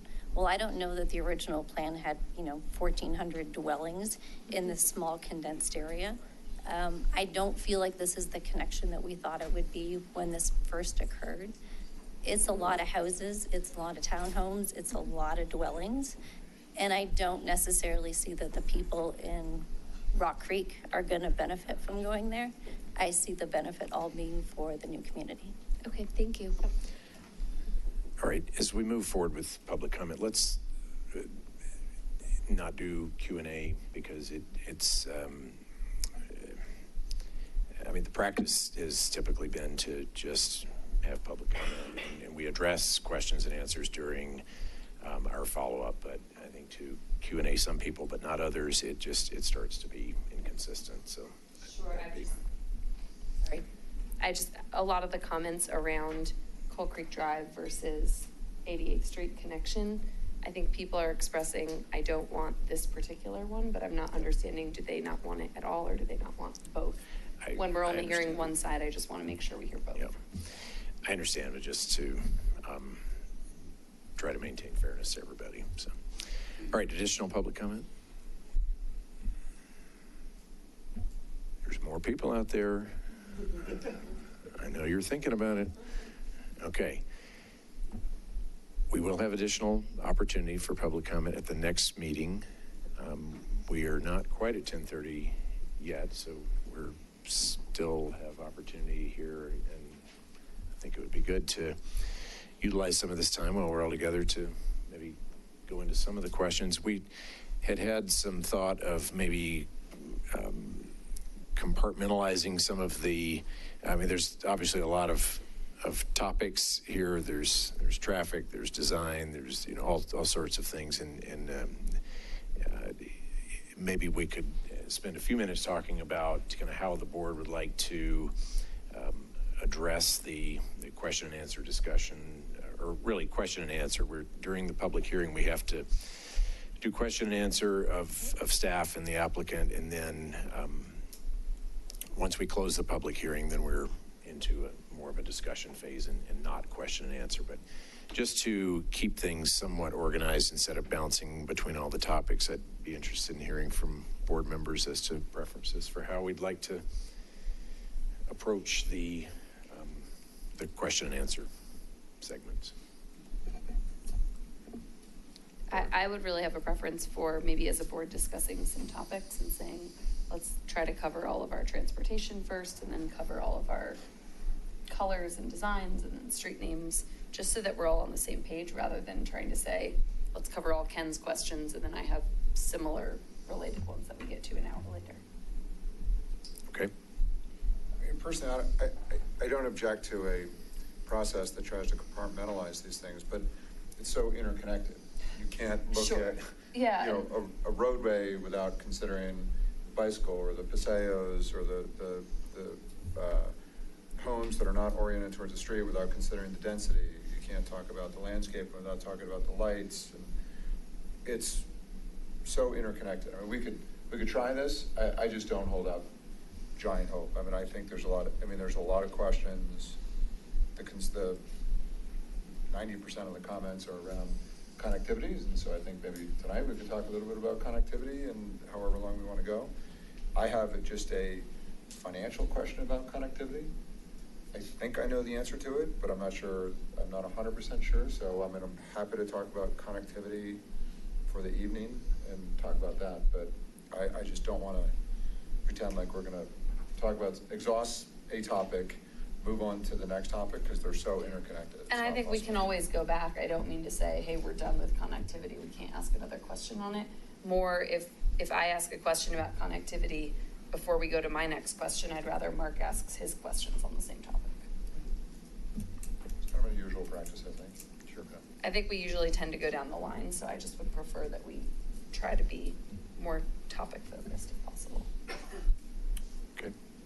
There were a number of exceptions and design guideline issues where staff in the staff memo was requesting a board direction.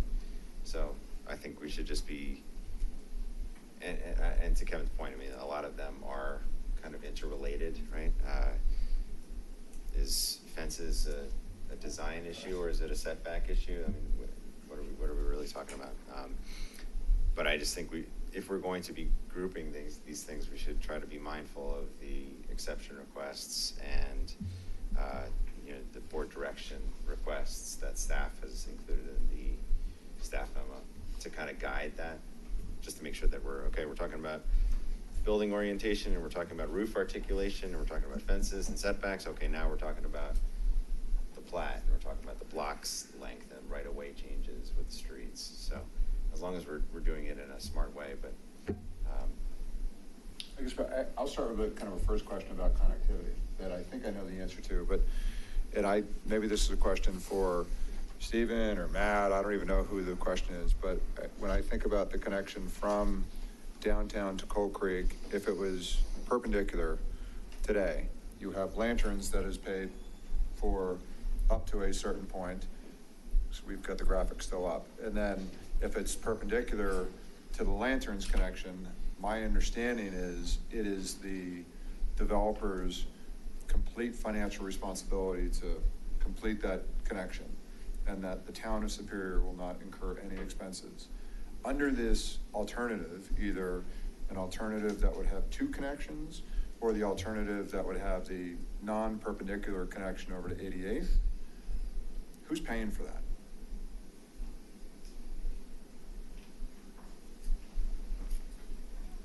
Yeah, so is that so I don't know right? I mean, I'm being presented with two options, option A, option B, and maybe option C, which is both option A and option B. Option A, I know who pays. Option B, I don't know who pays. And actually, Kevin, I would go one further. Even in option A, there's incremental costs to the town that aren't even factored in the memo in terms of traffic calming on Coal Creek Drive. I would agree. Right, so, yeah. I mean, all these things have to get, included. Including or not including the traffic light? Not including the traffic light. Which would be like another $800,000. Yeah. Include all of it. Right, like we need to see for option A, traffic calming on Coal Creek Drive, south of downtown Superior's connection. Option B, promenade, the full thing, plus a traffic light. Even option A, with or without the traffic light. And option C, all of the above. Because I agree, I was reading the memo, I didn't know how to isolate one over the other in terms of the incremental cost. I can help out. Alex Arno, Director of Public Works. I've been thinking as well, and I think the items you touched upon, if we just had the Coal Creek Drive connection, they would get it down to the lantern, they would get it down to where Lanterns leaves off. But I think the town's committed with that connection that we would make traffic calming improvements along Coal Creek Drive, that those could cost upwards of $300,000. And then on that top of that, we probably have the traffic signal at Rock Creek Parkway and Coal Creek Drive. So another $500,000, we just bid that out. So that's about $800,000 for that connection. If we connected to Alice, before you move off of that, that's assuming a traffic signal, and if there's a traffic circle, incremental. Assumes a traffic signal, right? And if you want to do a roundabout, it's probably another $500,000 to $800,000 more. Okay. Thank you. If you connected to 88th Street by Promenade, I think it may be upwards of $1 million additional cost to get from Coal Creek Drive here over to 88th. Again, I'm guessing on that because we have additional retaining walls. We have to cross the ditch company, the ditches. There's Northern Water Conservation Pipeline as well as the irrigation ditches. So I'm figuring about $1 million for that. And then the 88th Street intersection could be another $600,000 with turn lanes and traffic signals, some of which maybe 15-20% may be picked up by another development, which you haven't really considered yet. So could be $1.6 million for that option.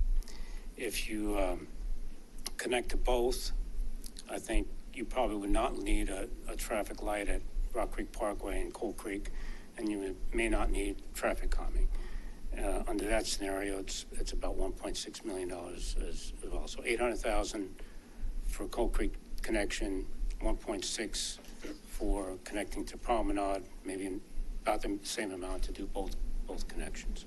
Alex, is there potential cost savings if we're doing the 88th Street reconstruction next year, in terms of putting in dedicated turn lanes and redoing the curb and gutter anyways?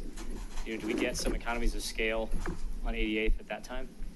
Notwithstanding, future developments or anything, but, Sure, I think there's some savings there, but there's, we got to put a traffic signal, and I'm figuring that's about $400,000, a little bit less because you don't have as wide a street as Rock Creek Parkway. So that'll, that's a cost. And then the turn lanes, you can incorporate it, but maybe it's $100,000 instead of $200,000. Okay. And Alex, with option C to build both, you said no to the traffic calming. What about the light at Coal Creek Drive and Rock Creek Parkway? I think the traffic volumes would be very much what they are today. Okay. So if you don't believe there's a need for a traffic signal right now. Yeah, and I know we've been back and forth on that today, so. Right. Again, that's just the traffic issues, doesn't solve the pedestrian, getting pedestrians across. Okay. Just ballpark figures for what it's worth. So I'm not good at ballpark figures. I'm not an engineer. And so I guess what's got me a little bit disturbed and concerned right now is, for me, this isn't about money. This is about getting it right within a reasonable amount of money. So I guess what's bothering me is we saw one or the other. We didn't talk about both.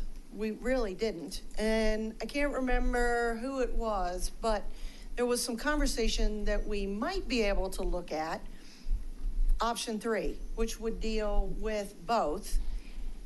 And that for me is a critical piece in this. I am going to have a really hard time making any sort of a decision and kick this decision related to this intersection down the road again. I really, really feel like we need to finish that discussion and talk about, is there a way we could make this work effectively on 88th? Because it sounds like there might be a way to do it. But I want to know what it's going to cost. I don't want to say this is, this will work, this won't. I want to know what can work and what it's going to cost, and can we also, because I'm concerned about this, reasonably address the ditch problem? Because that's been a concern of mine for some time. And is there a way we can approach that, crossing that ditch in a way that is more satisfactory to the ditch company? I feel like at this point, all we've done is really look at a solution, no offense to the developer here, that's good for the developer. But can we come up with a compromise that's good for all of us?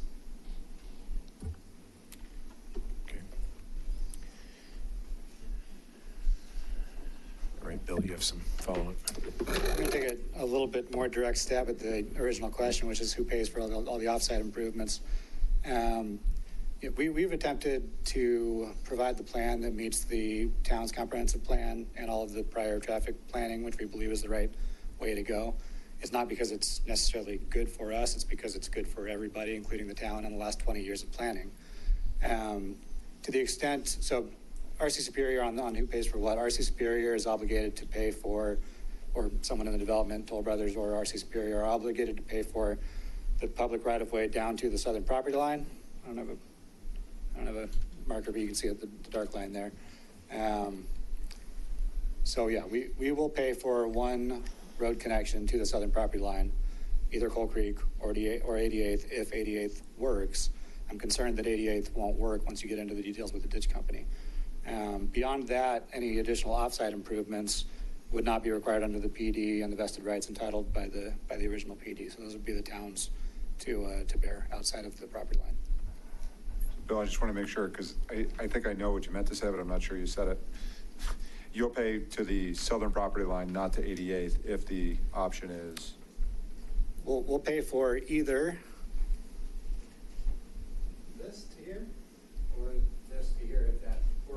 But not both. Not both, and nothing outside of the property line. So not all the way to 88th. Right. So certainly not all the way to 88th, but not only not all the way to 88th, there is a intersection, obviously, we're looking at on your, I'll put that in air quotes, your property line. In your property area, you are not paying for that intersection you would not propose, now we could. It would be an additional consideration to the existing vested rights of the PD. We can always talk about that, and I'm happy to be as, friendly a neighbor as possible and work out the details, and we're always juggling a lot of pieces to try to keep everybody happy and the project working as well as possible, so I don't want to say I'm putting up a roadblock, but the vested rights of the PD establish one connection to the south property line. But I think, Sandy, so Alex, I really do appreciate the estimates, right? But I think Sandy raises a good point that I think we need something with a little bit more precision.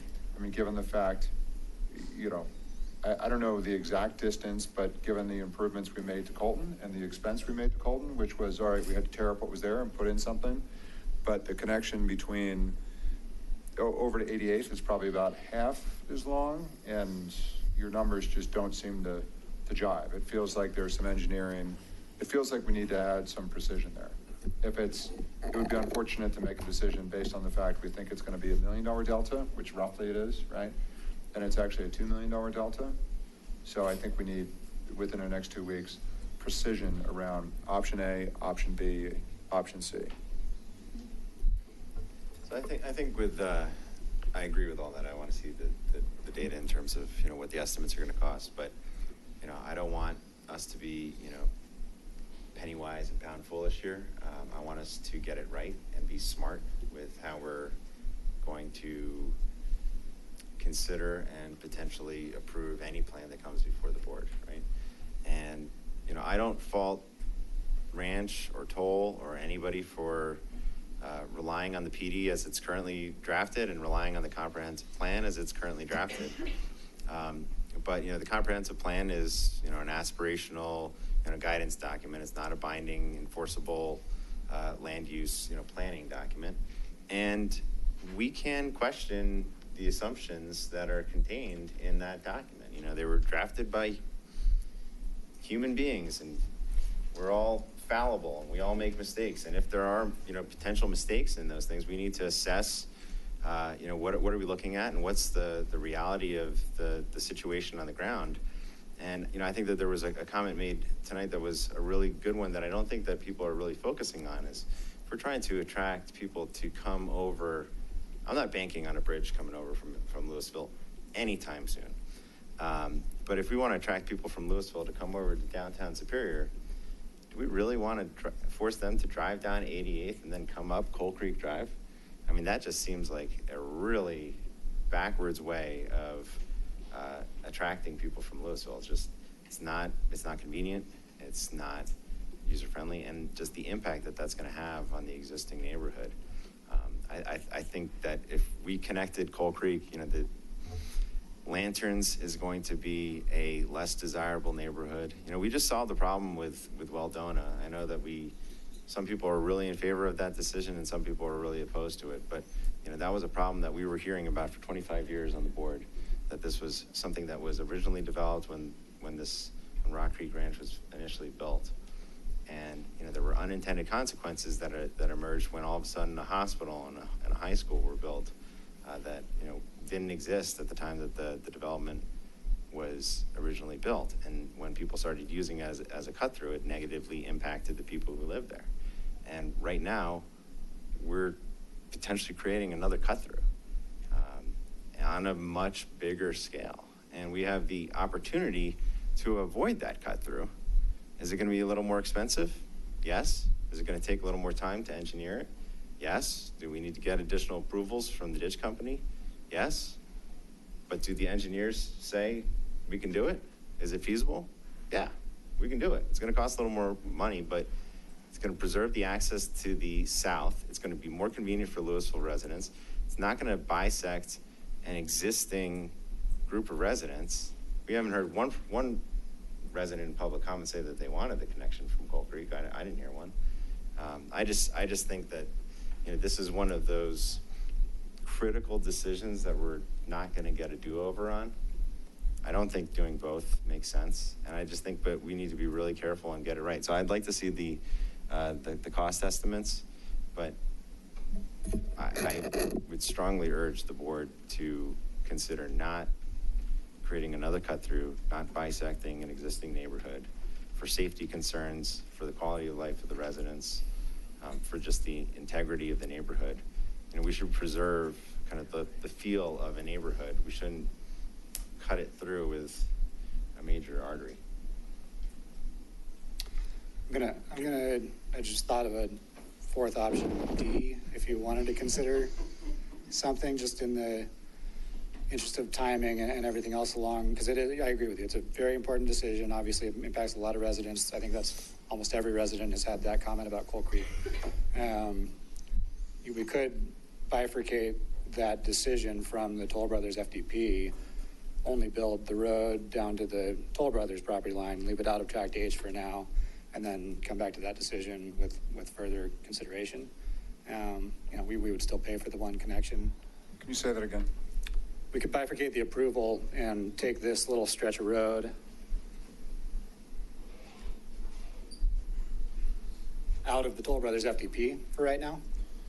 I'm just offering it. You don't have to. Right. That feels like a kick the can. Yeah. No, it is. But if you want to spend a lot of time engineering and looking at all the different impacts and spend 6 months deciding where to connect that, you can, without delaying the TIF and everything else. So I think it's important that we use the time up here to ask questions or make requests of staff or Ranch Capital or Toll Brothers or anybody else, because I think we all have some, we've heard a lot of testimony, both legit testimony and just over the years of living here, and people are asking about the Coal Creek connection unrelated to the Toll Brothers application.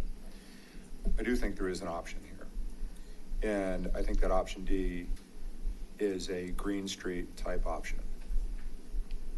So there are streets, so I'd like Bill and Toll Brothers and Alex, we talked about this a little bit. I don't know the name of that street, but the street that's in Aspen between, that's, you can't drive more than a block on, right? That's really intended for cyclists and homes. There's a couple green streets in Boulder that are open sometimes, not open all the times. I agree with the neighbors' concerns around increase and cut through, and we talk a lot about unintended consequence. And none of us were on this board or lived here when these streets were laid out in 1988 or 1990 or whenever they were. They are not well-organized streets. We would never design Coal Creek the way it was designed today. Clint is, we're reminded sometimes that there was supposed to be a reciprocal mirror Rock Creek on the other side of McCaslin, and that sort of makes sense. The Coal Creek would sort of be this major 4-lane road and would connect through, and that's the history. But given the fact we're not that giant, 12,000 home community, we don't need the 4-lane road. We don't want the unintended consequence. It's a fun road to ride your bike on. It's a fun road to teach your kid how to ride, because you've never seen a road that wide with that few cars. We don't want to change the character of that. So an option D that I wouldn't mind looking at is a creative green street that permitted vehicular access when appropriate. I don't know what that means, but other communities have addressed this. Aspen, if somebody could pull up the name of that road, it's a cool road. For those in the audience to look at, or I'll look it up in a minute. A couple streets like this in Boulder, but intended for cyclists and pedestrians, but you can get an ambulance up there. You can get a school bus up there. If you're trying to get people out from a concert, you could open it up after a concert. Some type of Green Street option. Maybe we look at that as well. Okay. I mean, I like that idea. What has been previously discussed when I think we were talking about the lanterns plan that I've always supported and I continue to support is make Coal Creek just a bike path, bike and pedestrian path only. Keep 88th connecting through to Promenade, and then you've got the best of both worlds. You got pedestrian access, bike access. You're eliminating cut-throughs. you could do it with a screen street or something, less, just a path, just a trail.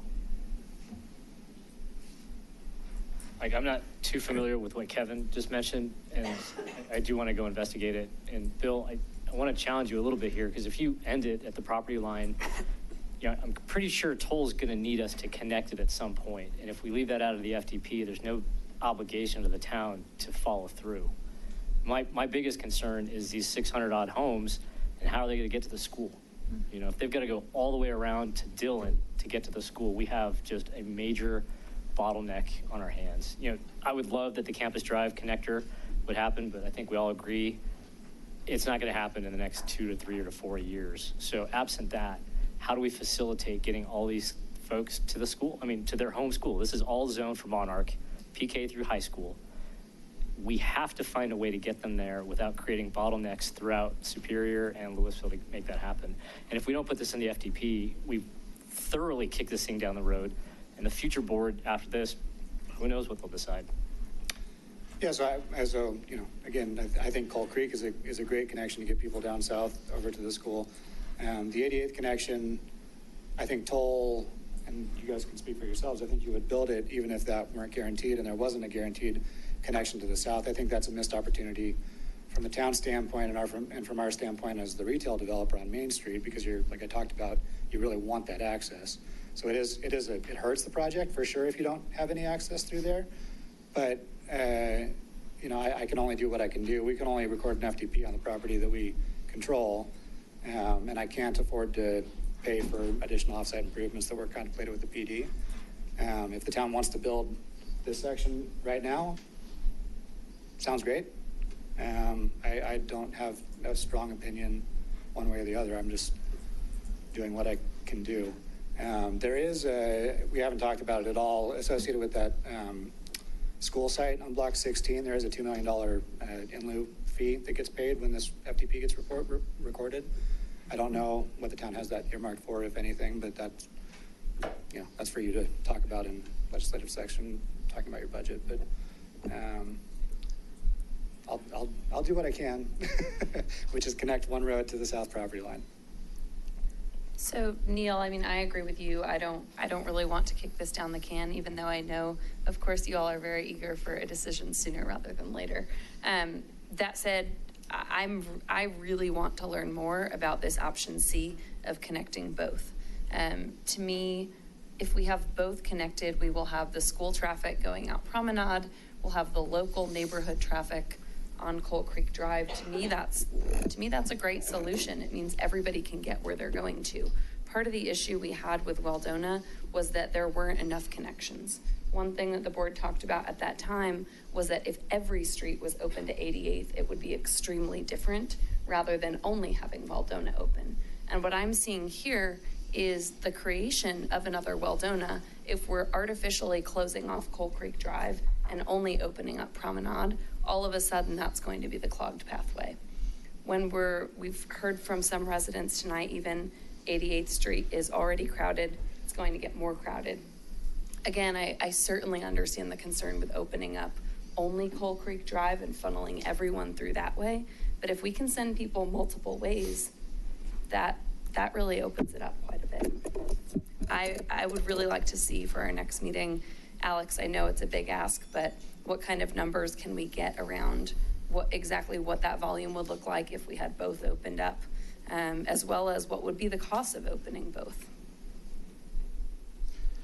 So I agree with everything that's been said thus far and the path we're going down. The other piece I'd like to loop into this, and Bill, I've got to assume that you're on board as well. That way we can get connectivity open and get people coming down and spending their money in downtown Superior, getting this connection into phase one and finding out how we can make that happen. That's part of this connectivity conversation and this issue, and I'd appreciate if we can address that together. So I think we've got a lot of asks for Alex and town staff, and I think we've got an ask for the Toll team and for you, Bill. Appreciate it. Yeah, I think Ken's got a great point there, that the idea that we might not be able to have our kids ride their bike to the sports stable until 2023, 2024 without hitting McCaslin is a bit insane. And so having some option, it's unlikely to be vehicular, but having some bicycle pedestrian option that gets you there without going to McCaslin. The bike path is non-existent at this point without crossing the road, which is, it takes you be a 4.5 mile trip probably. By the way, for the record, since I brought it up, and I can't be aware of something that is not the name of the street that others are not. It is West Hopkins Avenue in Aspen, if anybody would like to see it. So I think, Kevin, to your point, also, you're talking about, kids in Rock Creek riding their bikes downtown. Yes, I know there's a hill the other way that makes it a little bit more prohibitive, but I want to make sure we're also thinking about the kids who are potentially going to move into these Toll Brothers homes, who want to get to Oktoberfest in Purple Park, who want to get to the events that we are hosting as a town that happen to be on the south side of town. I'm very concerned that if we go with Promenade, all of a sudden we're shooting everyone out that sideway. Again, I think the more options we have to get people both into town center and out of town center, I think everyone wins. Yeah, as we're gathering numbers and facts for our next meeting, I'm becoming more intrigued with this dual connection as well, and I think that intersection there is kind of a natural for a roundabout. I mean, this little sweep here is not really making sense, but maybe a roundabout could be incorporated, and maybe there's some way to kind of lessen the diverging time. And there we go, even better. But I wanted to ask a question because I heard two different things on the phasing direction. Is it important to get a vehicle road into phase one, or a bike path into phase one, or both? Or I want to hear what you can do. If you can get the vehicles in, I want to hear it. You'd like to see vehicles in phase one? If you absolutely cannot, I want to hear a very good reason why that's not possible and we can only do bikes. I'm not interested in hearing, no, we can't do it. But if you bring us only vehicles and there's no access to get bikes in, it's not an option. No, I think if you had vehicles, you would have bike lanes naturally on there. Well, we've seen a lot of roads. Sure. Where that's absolutely not the case. This road that is planned to have bike lanes, you would install the bike lanes with the road. Okay, but the 15 previous roads didn't. Okay. Well, there's not every road has a bike lane. Okay, Lucy, I'll kick the ball this time. That was a Charlie Brown reference. Okay, are there... One other just quick request for town staff, Matt. Could we also next time look at a map that shows to scale kind of this portion with both Promenade and Coal Creek Drive, but zoomed out to go all the way to Rock Creek Parkway? I want to make sure that I have a good understanding scale-wise. I know the Prings expressed a concern about people taking Coal Creek Drive to Promenade and then out to 88th. And I want to see, does that actually look shorter? Do I think people would do that? Okay. So we're approaching 11 o'clock, and question about, do we have additional questions and answers, conversation about connectivity, or do we want to, would this be a good point to end this meeting and continue at our next meeting? Preferences? I think this is a good stopping point, so we should just continue to a date certain, which is the 23rd. Do we need a motion? So we just need a motion to continue to the 23rd. I'll make a motion. At the regular board meeting? The regular meeting. I'll make a motion. Or do we want to potentially start? Do we want to potentially start sooner? And we can continue it to a date certain. We don't need a time in that way. And then you can have a discussion as to whether you want to start the meeting early, and then we would properly notice it at that date. Great. Okay. I'll make a motion to continue this public hearing until a date certain, which is September 23rd at our next regularly scheduled board meeting. I'll second the motion. Okay, motion by Mayor Pro Tem Leysa, second by Trustee Skrzynski. All those in favor? Right. Motion passes. So the hearing is continued. We will announce the time as soon as we can kind of look at calendars and determine whether we start at 7 o'clock or perhaps sooner, just so we are less likely to run late into the night. Thank you all for coming. Appreciate your interest, and feel free to communicate with us during the next 2 weeks by email if you'd like. Thanks.